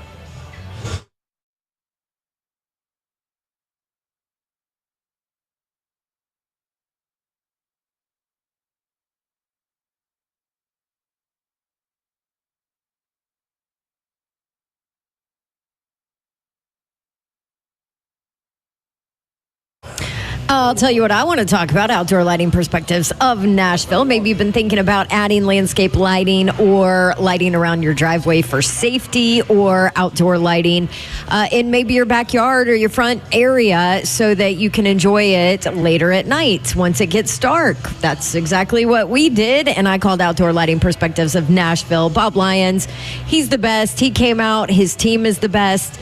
And Bob and his company have been around for over 38 years, making homes stunning with landscape lighting. Nashville's oldest landscape lighting company, and he's made sure that they have stayed the leader in LED technology. So light up your night with Outdoor Lighting Perspectives. They design, install, and maintain lights, festival lights, path lights, wall washing, tree lighting, area lighting. They even do maintenance on lighting systems they did not install. Holiday lighting, they do that. Design, install, take down, and store for you. They do commercial lighting. Easy to get a hold of Bob and his team. OutdoorLights.com/Nashville. Outdoor Lighting Perspectives of Nashville.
Good evening from the 104.5 The Zone Studios. I'm Joe Hunt. Coach Brian Callahan met with the media today after mandatory minicamp to talk about how he wants his players to make mistakes and experiment during certain times of practice. Like I said, we encourage guys to try different stuff. And Will's not the only one that is working with techniques. Some of those linemen are doing a bunch of new techniques, and so you see them trying things. We encourage guys to try that stuff as they're trying something new. And if it doesn't look great or they don't feel comfortable after a little period of time, then we don't force a technique on them. And so for some reason, Will didn't feel comfortable with what we were teaching. He let us know, and we'd go back to whatever he felt better with. But hasn't been any reason to do that at this point. But certainly it's a trial period. It's a trial and error on some of these things that what guys feel comfortable with. For all your foundation repair and waterproofing needs, you need to visit USSTN.com. Breaking news at once on your home for the Vols, the flagship station for your Tennessee Titans, as well as home to 3HL. This is 104.5 The Zone.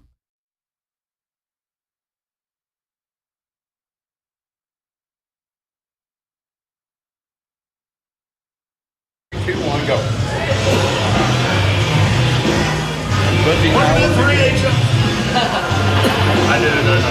Welcome in, Coach Tony Vitello joined us just a second. This is 3HL on 104.5 The Zone. I'm a mess today, that is for sure. Brent Doherty with you on a beautiful day in the Music City as we broadcast live from Twin Peaks at Rivergate on Gallatin Pike. Don Davenport, how are you? Good. What up, Madison? What up? Happy Thursday, people. Let's go. We are kind of all over the place. If you're just tuning in, last segment, Don Davenport questioned her journalistic integrity or lack thereof because she's on 3HL now and not a morning news anchor. Y'all fools. Us fools. One of those fools is Ron Slay. I'm in the building. Yeah. Let's go, baby. This is the appropriate intro right now. That's right. Lindsey Nelson will have no roof. That is definitely true. You can watch the show live, YouTube, Facebook Live, and Twitch. Twitch, please. The F&M Bank Chat is open as we continue to broadcast live at Twin Peaks until 6 o'clock. The beer is 30 degrees here at Twin Peaks. Tony Vitello, Tennessee baseball coach, joins us now on 3HL. Coach V, what's up, man? Not much. I'm just up here at work, and I was wondering, do you guys actually get credit for being at work if you're at Twin Peaks? We should have invited you down here. You don't have anything to do. Yeah, I still would have tried to come probably, but yeah, we had a busy day here today. All the, all the things that are definitely not as fun as the game, but you got to knock them out and get them out of the way took place today. So ready to rock and roll for a fun weekend here in Knoxville. Before we start this conversation, Coach, you had quite a TV interview last time out. Do we need to be near the dump button, Coach V? Probably. I got plenty of bad characteristics, but that's probably at the top of the list with the foul mouth. But that was a weird deal. I mean, a lot of times those interviews are over. They want to get them over before the action gets back into full swing. And I wanted to yell, but I didn't want to yell because of the home run. I wanted to yell into those guys' ears. That would have been bad. So I kind of went the nonverbal charades. Arms up in the air was excitement. So. Well, and given who it was too, Cal Stark, and that's what you kind of went on that rant about that kid growing up in Knoxville, went to Farragut.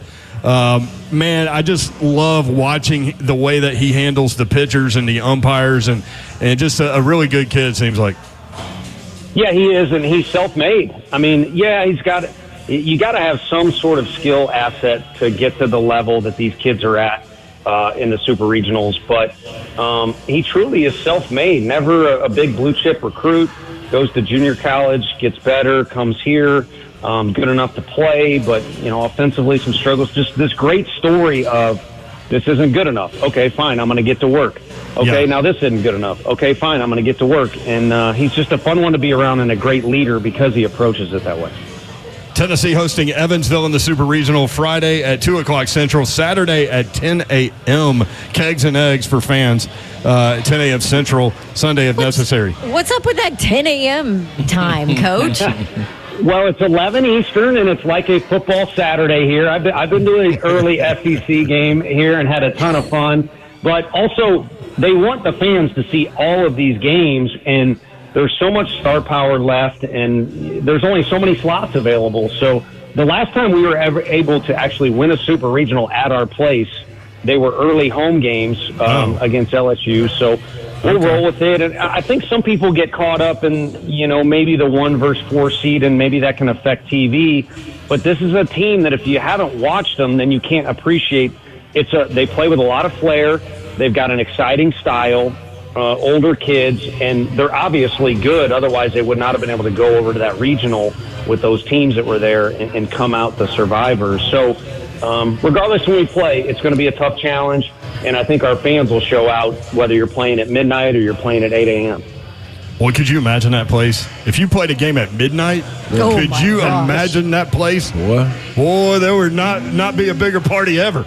It'd be hard to find the orange because nobody would have shirts on at midnight. That's for sure. That's very true. I haven't seen cops on horses around here like Chicago, but we would probably need some mounted up men for that. Tennessee baseball coach Tony Vitello with us on 3HL. Coach, Evansville, man, been able to put runs on the board. Tell me something about them that, because a lot of people, Vol Nation, looking at it like, oh, yeah, this is going to be a party. But to make it to the Super Regionals, you got to have something special going on. What is it about Evansville? Yeah, no, and the fans are wrong, and they're also one-sided. They're wearing orange and cheering for us. But we just had all these meetings, and a lot of talk was about Sunday. The game is at 6 o'clock on Sunday.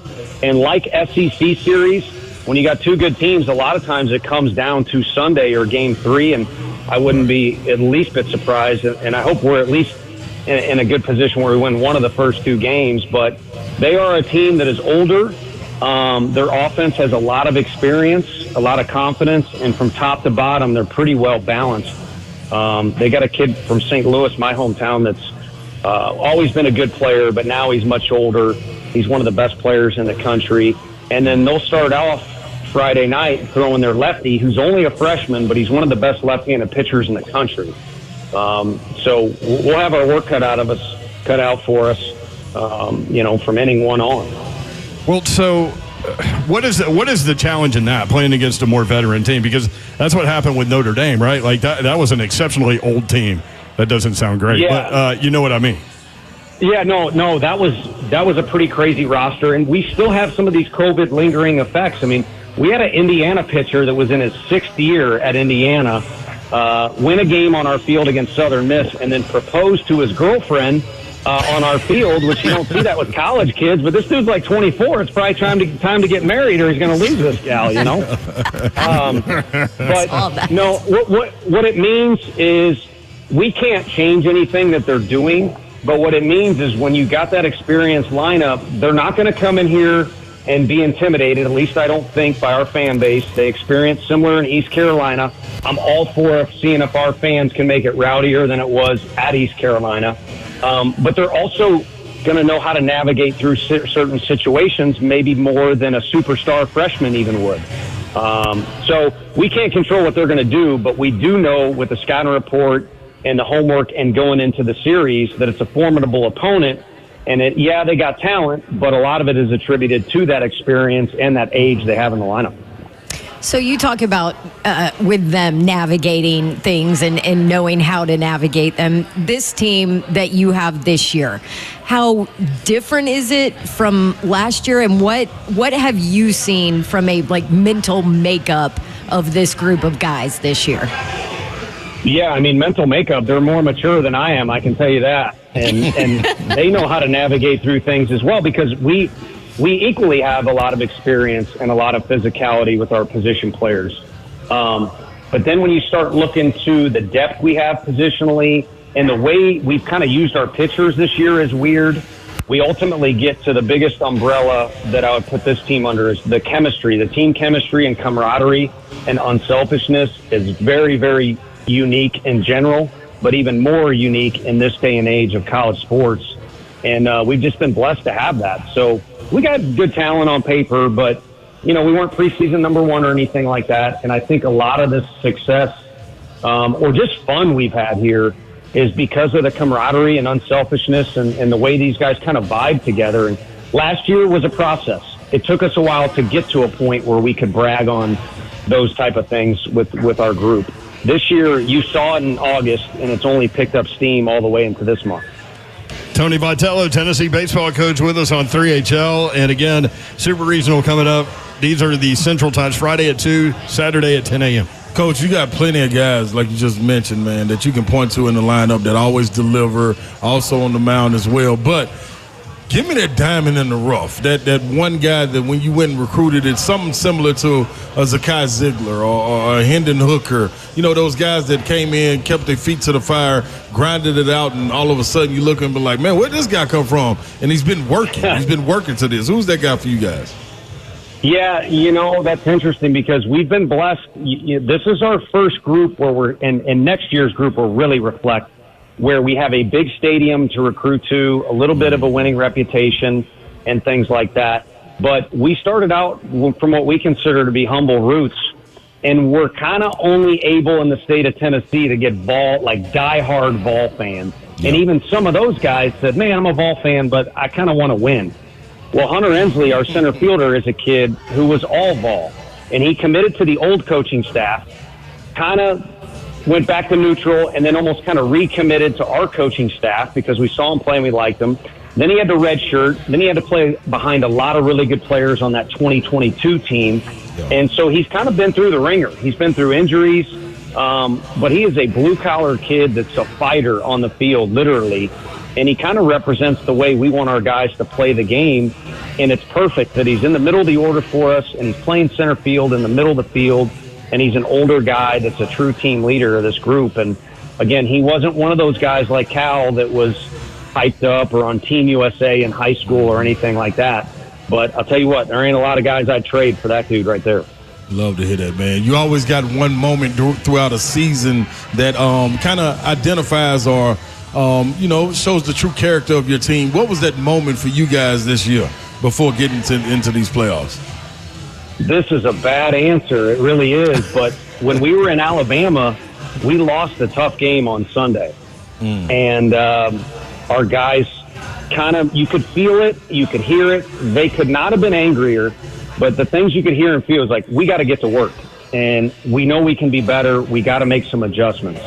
And you play 10 SEC series a year.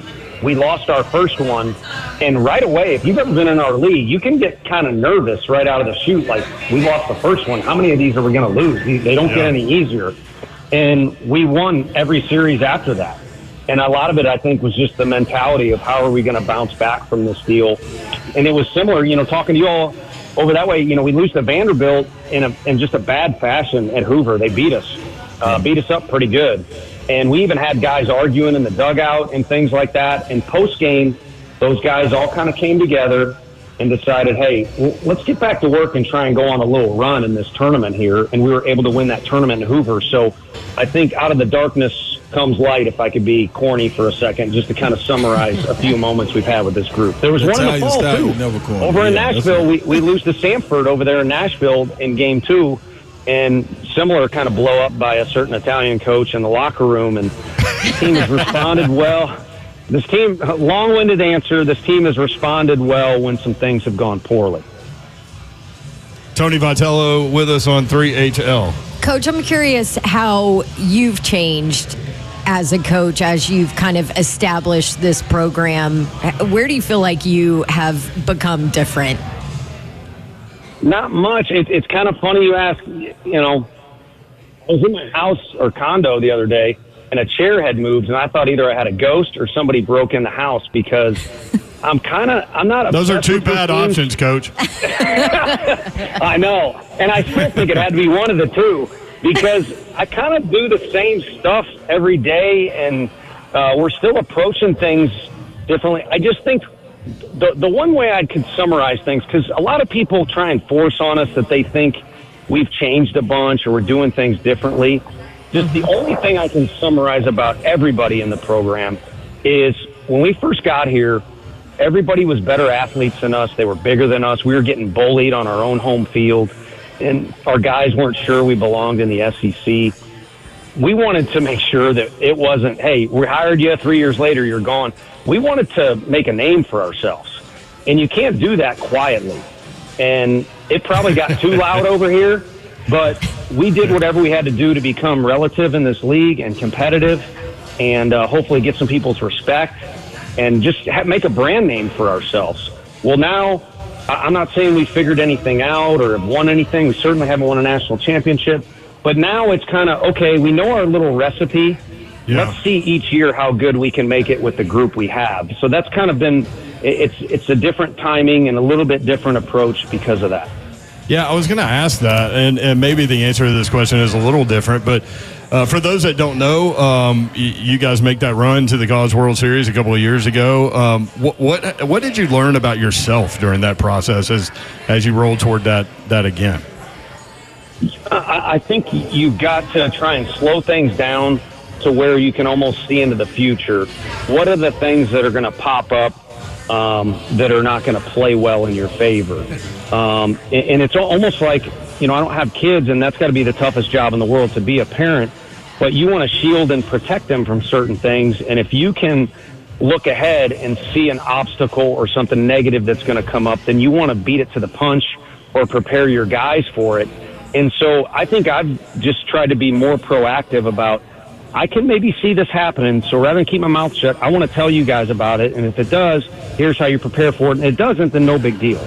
But I think it's just trying to not get too emotional so that you're blinded, and slow things down so you can envision some things that either good or bad could be the road ahead, and try and prepare the guys as best as possible so that you can help them, because I got to earn a salary over here. I mean, the guys, on the field are the ones that are going to decide who wins and loses, but we got to help prepare them, ahead of time. And so we've tried to be more proactive with that, I think.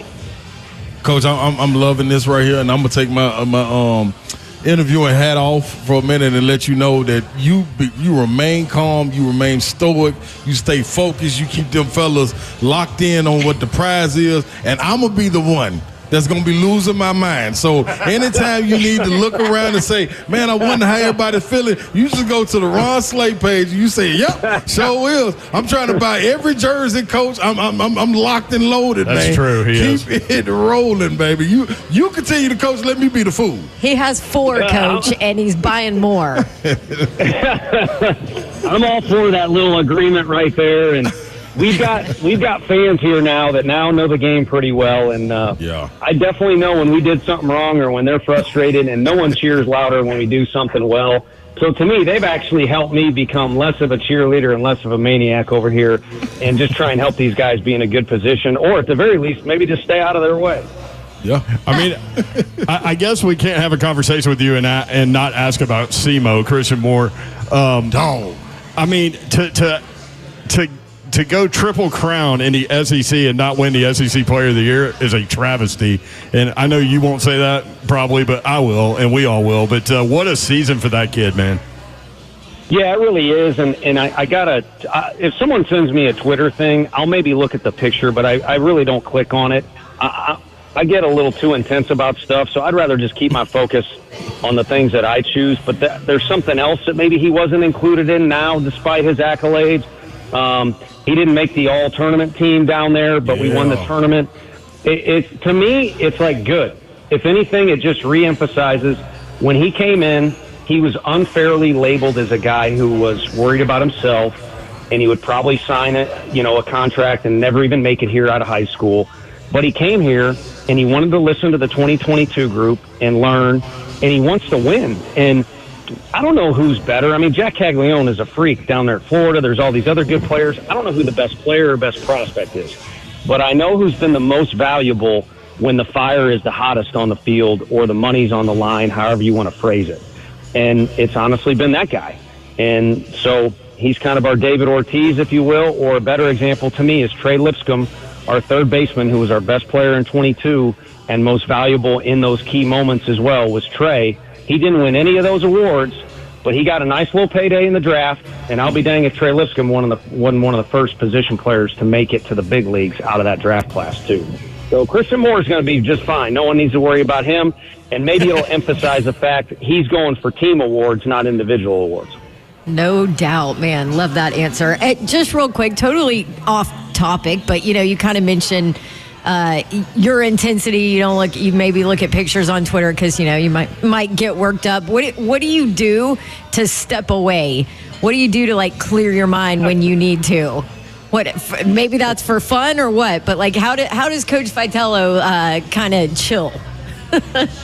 It's funny you say that because I spent an hour on the phone about some someone south, maybe the furthest south state in our conference is trying to spread some rumors about my social life. But you can do some, my social. I didn't even know that, correct. Coach.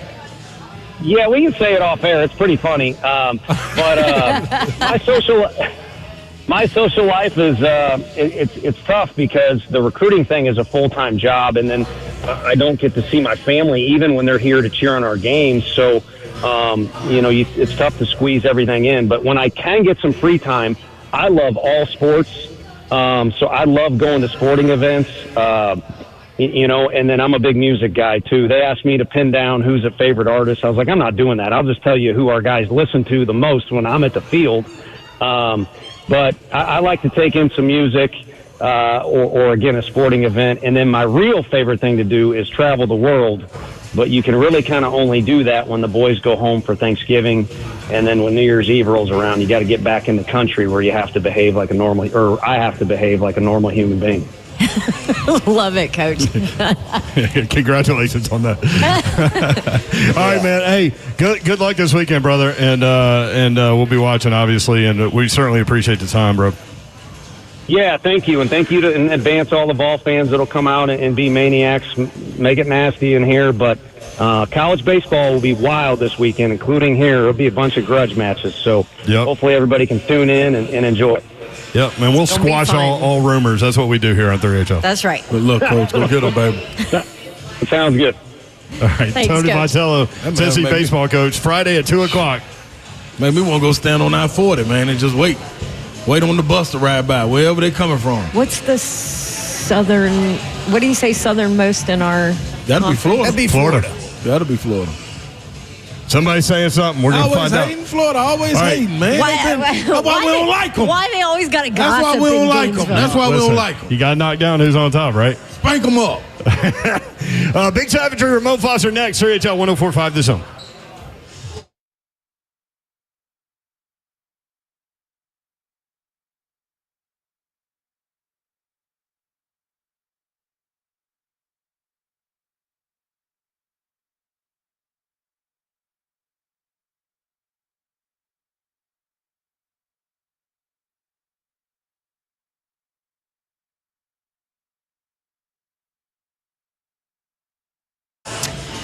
I want to tell you from Xfinity, the home of the 10G network, the future starts now. What am I talking about? I'm talking about Xfinity Mobile. Yes. Have you ever experienced the ability to adjust your data at any time with a wireless carrier that saves you hundreds of bucks a year? Well, guess what? The answer to that is Xfinity.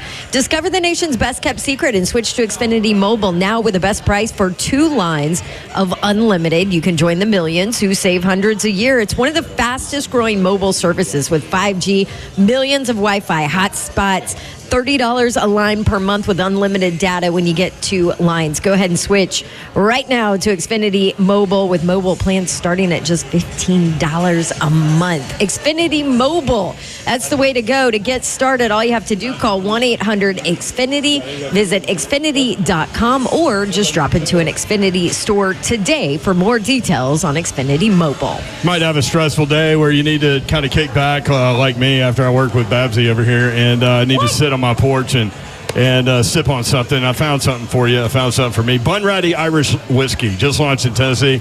Need to try some. It is absolutely phenomenal. And I'm kind of a bourbon guy, so I was intrigued by the flavor. And let me just tell you, there is tons of flavor. Bunratty Irish Whiskey, just great sipping whiskey for you. Combination of 3 different casks. Sherry casks for the spice, virgin oak barrels, which gives that natural color, and bourbon barrels, which gives it a little sweetness. Makes a great sipping whiskey. Try some today if you haven't had Irish whiskey in a while. Bunratty Irish Whiskey is where you need to go.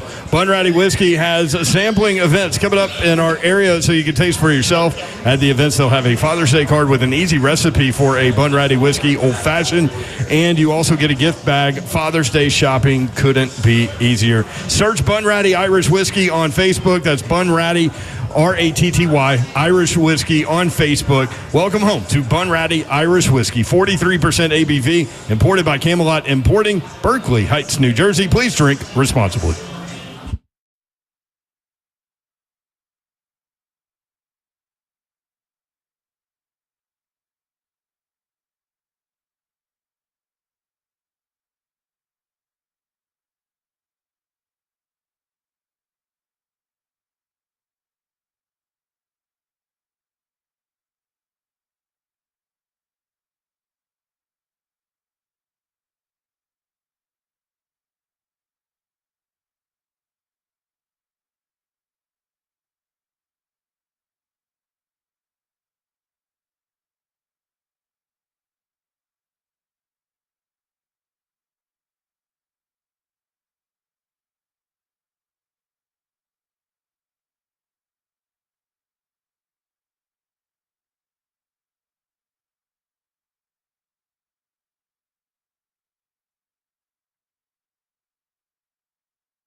3HL 104.5 The Zone. Brent Doherty, Don Davenport, and the Ron Slay on your social media feeds. You good, Slay Dog? You look confused a little bit there. No, I was looking at there was something about Dan Hurley. Is he going to get the job? Man, I don't know, man. There's a lot of money going to be thrown at him to pull him away from UConn. So it's going to be interesting. UConn sure would take a hit if he was to leave, but it is what it is. Broadcasting live from Twin Peaks in Rivergate. And then, of course, what's the first name that comes up to replace him when he's gone at UConn? Oh, Bruce Pearl. Bruce Pearl. I didn't know that. I'm just looking at it. Always going to come up. Always. But that's the thing. Always. If Dan Hurley takes that job, then that reshuffles the major college basketball deck again. Yeah, for theoretically. Yeah. Bruce can't leave. But if Bruce left, then Auburn's got to hire somebody. Like, man.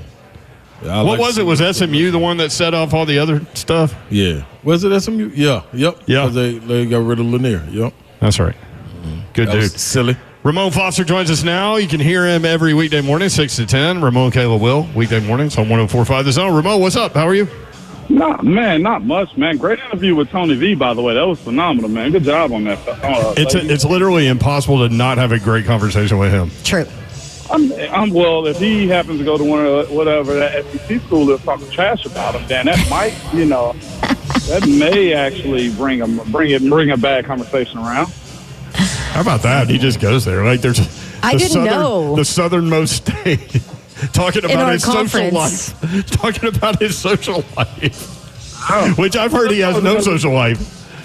That's probably because he turned somebody down. You know how it is, bitter and everything that goes into that. It's probably bitter because he turned it down. That's all it is, Savage. So, Savage, you've been through this. So, OTA's voluntary, mini camps mandatory. The head coach last week said the on-the-field stuff will be similar because they're still working through installation on offense. But is there really a difference between those two things, typically, other than everyone's there? Yeah, just simply this is the last time that the coaches can really work. I think that, if I'm not mistaken, the time on the field is a little bit longer, too. So the coaches can slow down, get more scenarios. I think I heard Coach Callahan say that today. They can slow stuff down and work scenarios, red zone, tight red zone, backed up. It allows you to simulate, honestly, what a camp practice may be. Mini camp usually is like camp practice for the most part. It gives guys all-day feel of being in the building. And for the player side of it, you get just a slightly bigger check. Instead of $500, I think you get like $1,100. So not bad at all, y'all. Not bad at all. No, that's cool right there. I ain't mad at that at all. But offensive line, you've been seeing it out there, Savage. Something I wanted to ask you, man, but just listening to people talk, as far as technique goes, if you're a guy that's playing tackle or on the O-line anywhere, as far as the catching or the striking, does it matter as long as you – like which one is better, or is either one better, or is it up to you which one you master when you're looking at guys like J.C. Latham and them? You can kind of explain it. Yeah, explain it more so, yeah. And it comes down to what you are comfortable with. Okay, so thank you, Bass, for telling me to elaborate on it, which I still haven't got my plane ticket yet. I'm getting it whenever we get off the phone, okay, Bass? Oh, my gosh. You're only a week out. I know. So I was a catch. I didn't like punching. I could catch guys and absorb guys because I was a bigger offensive lineman. There are some other tackles, too, I think, like Orlando Brown Jr., who's a catcher. I look at a guy like Trent Williams. He's a puncher. It really does come down, y'all, to what level of athlete you are, your size, and what you're comfortable with. That's essentially what it is. People who are punchers like to sometimes get guys off of them whenever they extend their arms, but their footwork is good enough to where they can get back. I knew my weaknesses. My weaknesses was, okay, if I overextend myself and punch somebody and I miss, I'm probably not going to recover the way I want to. But here's the thing that I did. I tested all that crap out in OTAs, minicamp, and training camp. That's because that's where you get it done at. All right, one-on-one versus player X. Okay, I'm going to try to punch this guy. I did it time and time again and just couldn't get comfortable with it. So I said, before Bunch came into play, get vertical, absorb it, but also you can still be aggressive with your hands. Like, I would hit guys. If you look at my film, I would pass that, get off the line of scrimmage, and have my hands engaged and ready to go. But I would give them a one-way sweep, run down the middle of me. And at that point, I tell Savage all the time, like you said, let's go down.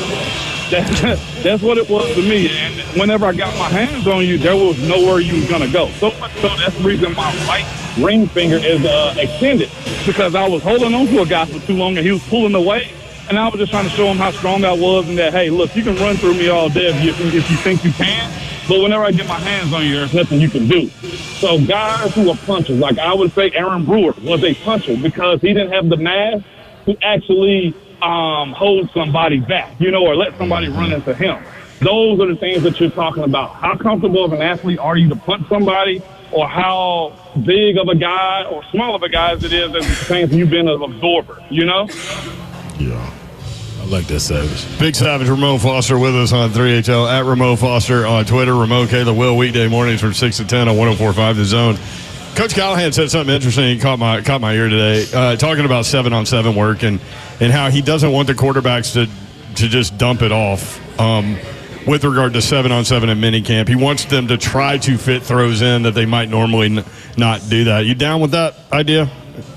I am down with that, because here's what happens. You find guys in situations, right, that want to go and just do exactly what the coach wants them to do, be great, and I mean phenomenal. I'm talking about the best practice player in the history of your team. But then they go out there on the game day and on the field, and they feel like they want to be Batman. They feel like they want to be a superstar. I was like, bro, whoa, wait a minute. We don't run this. You don't do this in practice. You've never done this before. Why are you trying to throw it in between three defenders? You have a noodle arm. Not to say that anybody has it, but I've seen people do that type of stuff to where it's just like, you've never in your life attempted to look this good in practice.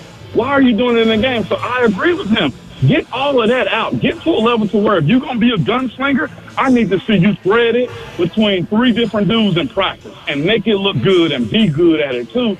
Don't surprise me on game day. What do coaches want more than anything, y'all? And y'all play sports. They want consistency. If they know, all right, when it comes to the game time, he's going to play within our system, and if a risk is there, you take it. One thing you don't want is somebody going rogue on game day, man. It throws you off. That's where you see coaches throwing their hats on the ground like a DB that never really jams. And then he gets into a tussle with the wide receiver, and he wants to go to the line of scrimmage and jam somebody, and then he gets beat for 80 yards down the field. This is why he wants Will Levis to do this type of stuff now. And it's the same thing that go for Denard Wilson and his DBs. I heard him mention, and we talked about it this morning. Hey, he wants you playing man-to-man and aggressive at the line of scrimmage. You better get comfortable during practice knowing what you can and can't do. And just playing at the line of scrimmage ain't just, hey, we face-to-face. It may be within 2 or 3 yards, but that's what practice is for. The good ones, they test and try stuff out over the course of the week so that by Friday, going to Saturday, they know, all right, I got my toolbox together. This is what I'm packing this week against this one individual. And that's all you want for Levis, too. And again, I feel like they're going to give him every opportunity to explore and make all the mistakes that he wants to. And also, you encourage that. You also don't want your players playing scared or not or afraid to be themselves in practice settings, because what coaches like to do all the time, they simply want to coach and make you better and at least say at the end of the day, I tried. I.e., again, where they tried to get Malik Willis to sit in the pocket and throw, right, y'all? And you remember that? We last year training camp, stay in the pocket, Malik. That's what we want to see. And what did he start doing? Rolling out and breaking the plays down again, right? That's why you ask them to do those types of things and practice. Right. Love it. Big Savage, Ramon Foster. Check him weekday morning, 6 to 10. Ramon, Kayla, and Will. I voted for you on the appetizer thing, by the way. Tell me, Mayor, it was good, though, right? Yep, of course. Bourbon and Steak is one of my favorite places. Best view in Nashville. So picking something off that menu is great. And then can't go wrong with Stony River appetizer. Nah, man. You can almost go there for just apps and drinks. You feel the vibe. I might do Savage, it. Did you go see John Street today? I gotta go, man. You know my schedule been thrown off, man. Wifey's out of town. I got baseball with the kiddo all during the day. I did. I can't wait to get this one driving. We hit the highway today for the first time. Hey, Yoro, Babsy, when y'all get to this point, Ron, hey, hitting that interstate with your kid for the first time. Hey, Trey. I already know.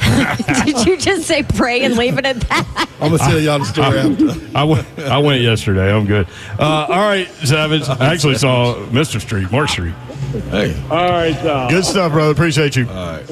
All right. When we come back, the greatness that was Tony Gwynn as a hitter, you're going to be fascinated by some of this, even if you don't know who Tony Gwynn is. That's 3HL 1045 The Zone.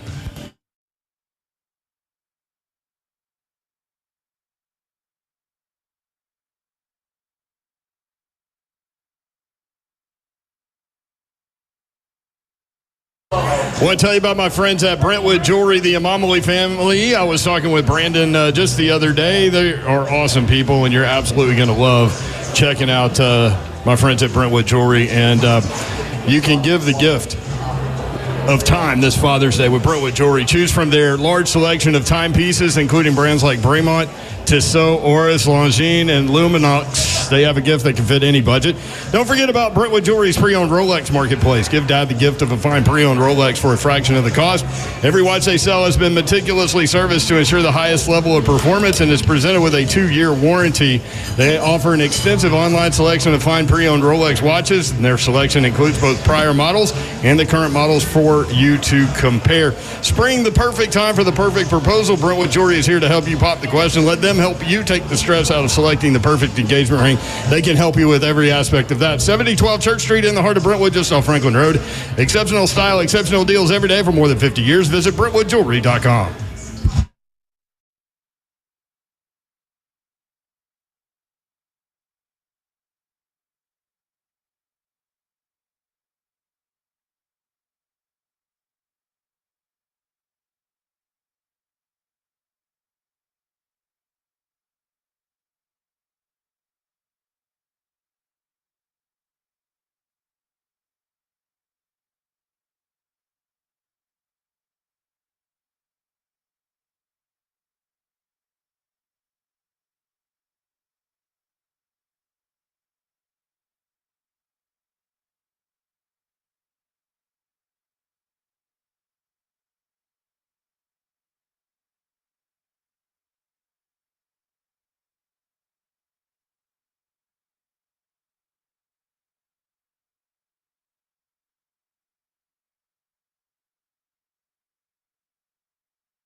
3HL 104.5 The Zone. The Zone Golf Tournament is tomorrow at Greystone in Dixon. And we have a couple of teams left. If you want in last second. Oh, yeah, we were sold out. Maybe this week's been too much for you at this point. You can bail on it and come play golf. Come on down there, man. You're going to have a good time, a great time. I think there are a couple of afternoon tea times, right? Yeah, so 1045thezone.com. Hit the website. You'll find where you need to go and come hang out with us. We'll be doing the show out there. Everybody will from the Zone all day. So it'll be fun. Makes plenty of sense. And good weather, too. Fight DMD is the charitable organization. Our friend Terry Moreland, his two boys both have Duchenne muscular dystrophy, and it's 100% fatal. So they raise money to try to get more research going and all of those things. And they're great kids. And Jonah and Emery, we've known those guys basically their entire lives. And really love them and hope you will love on them. And, again, you can go 1045thezone.com. The greatness that was Tony Gwynn as a hitter. John Smoltz, one of the best pitchers ever. Braves guys have. Talks about one of the greatest hitters of all time, Tony Gwynn. Listen. How'd you do against Tony Gwynn in your career? Not good. 444 he hit over his career. I still think the greatest stat in the history of sports. Maddox, Glavin, Pedro Martinez, and me. I want to say faced him over 330 times. Okay? We struck out over 12,000 batters combined. We struck him out 3 times. All of you combined? All of us combined. Pedro and Greg Maddox, 0. How about that? Wow. Tony Gwynn hit 444 against John Smoltz.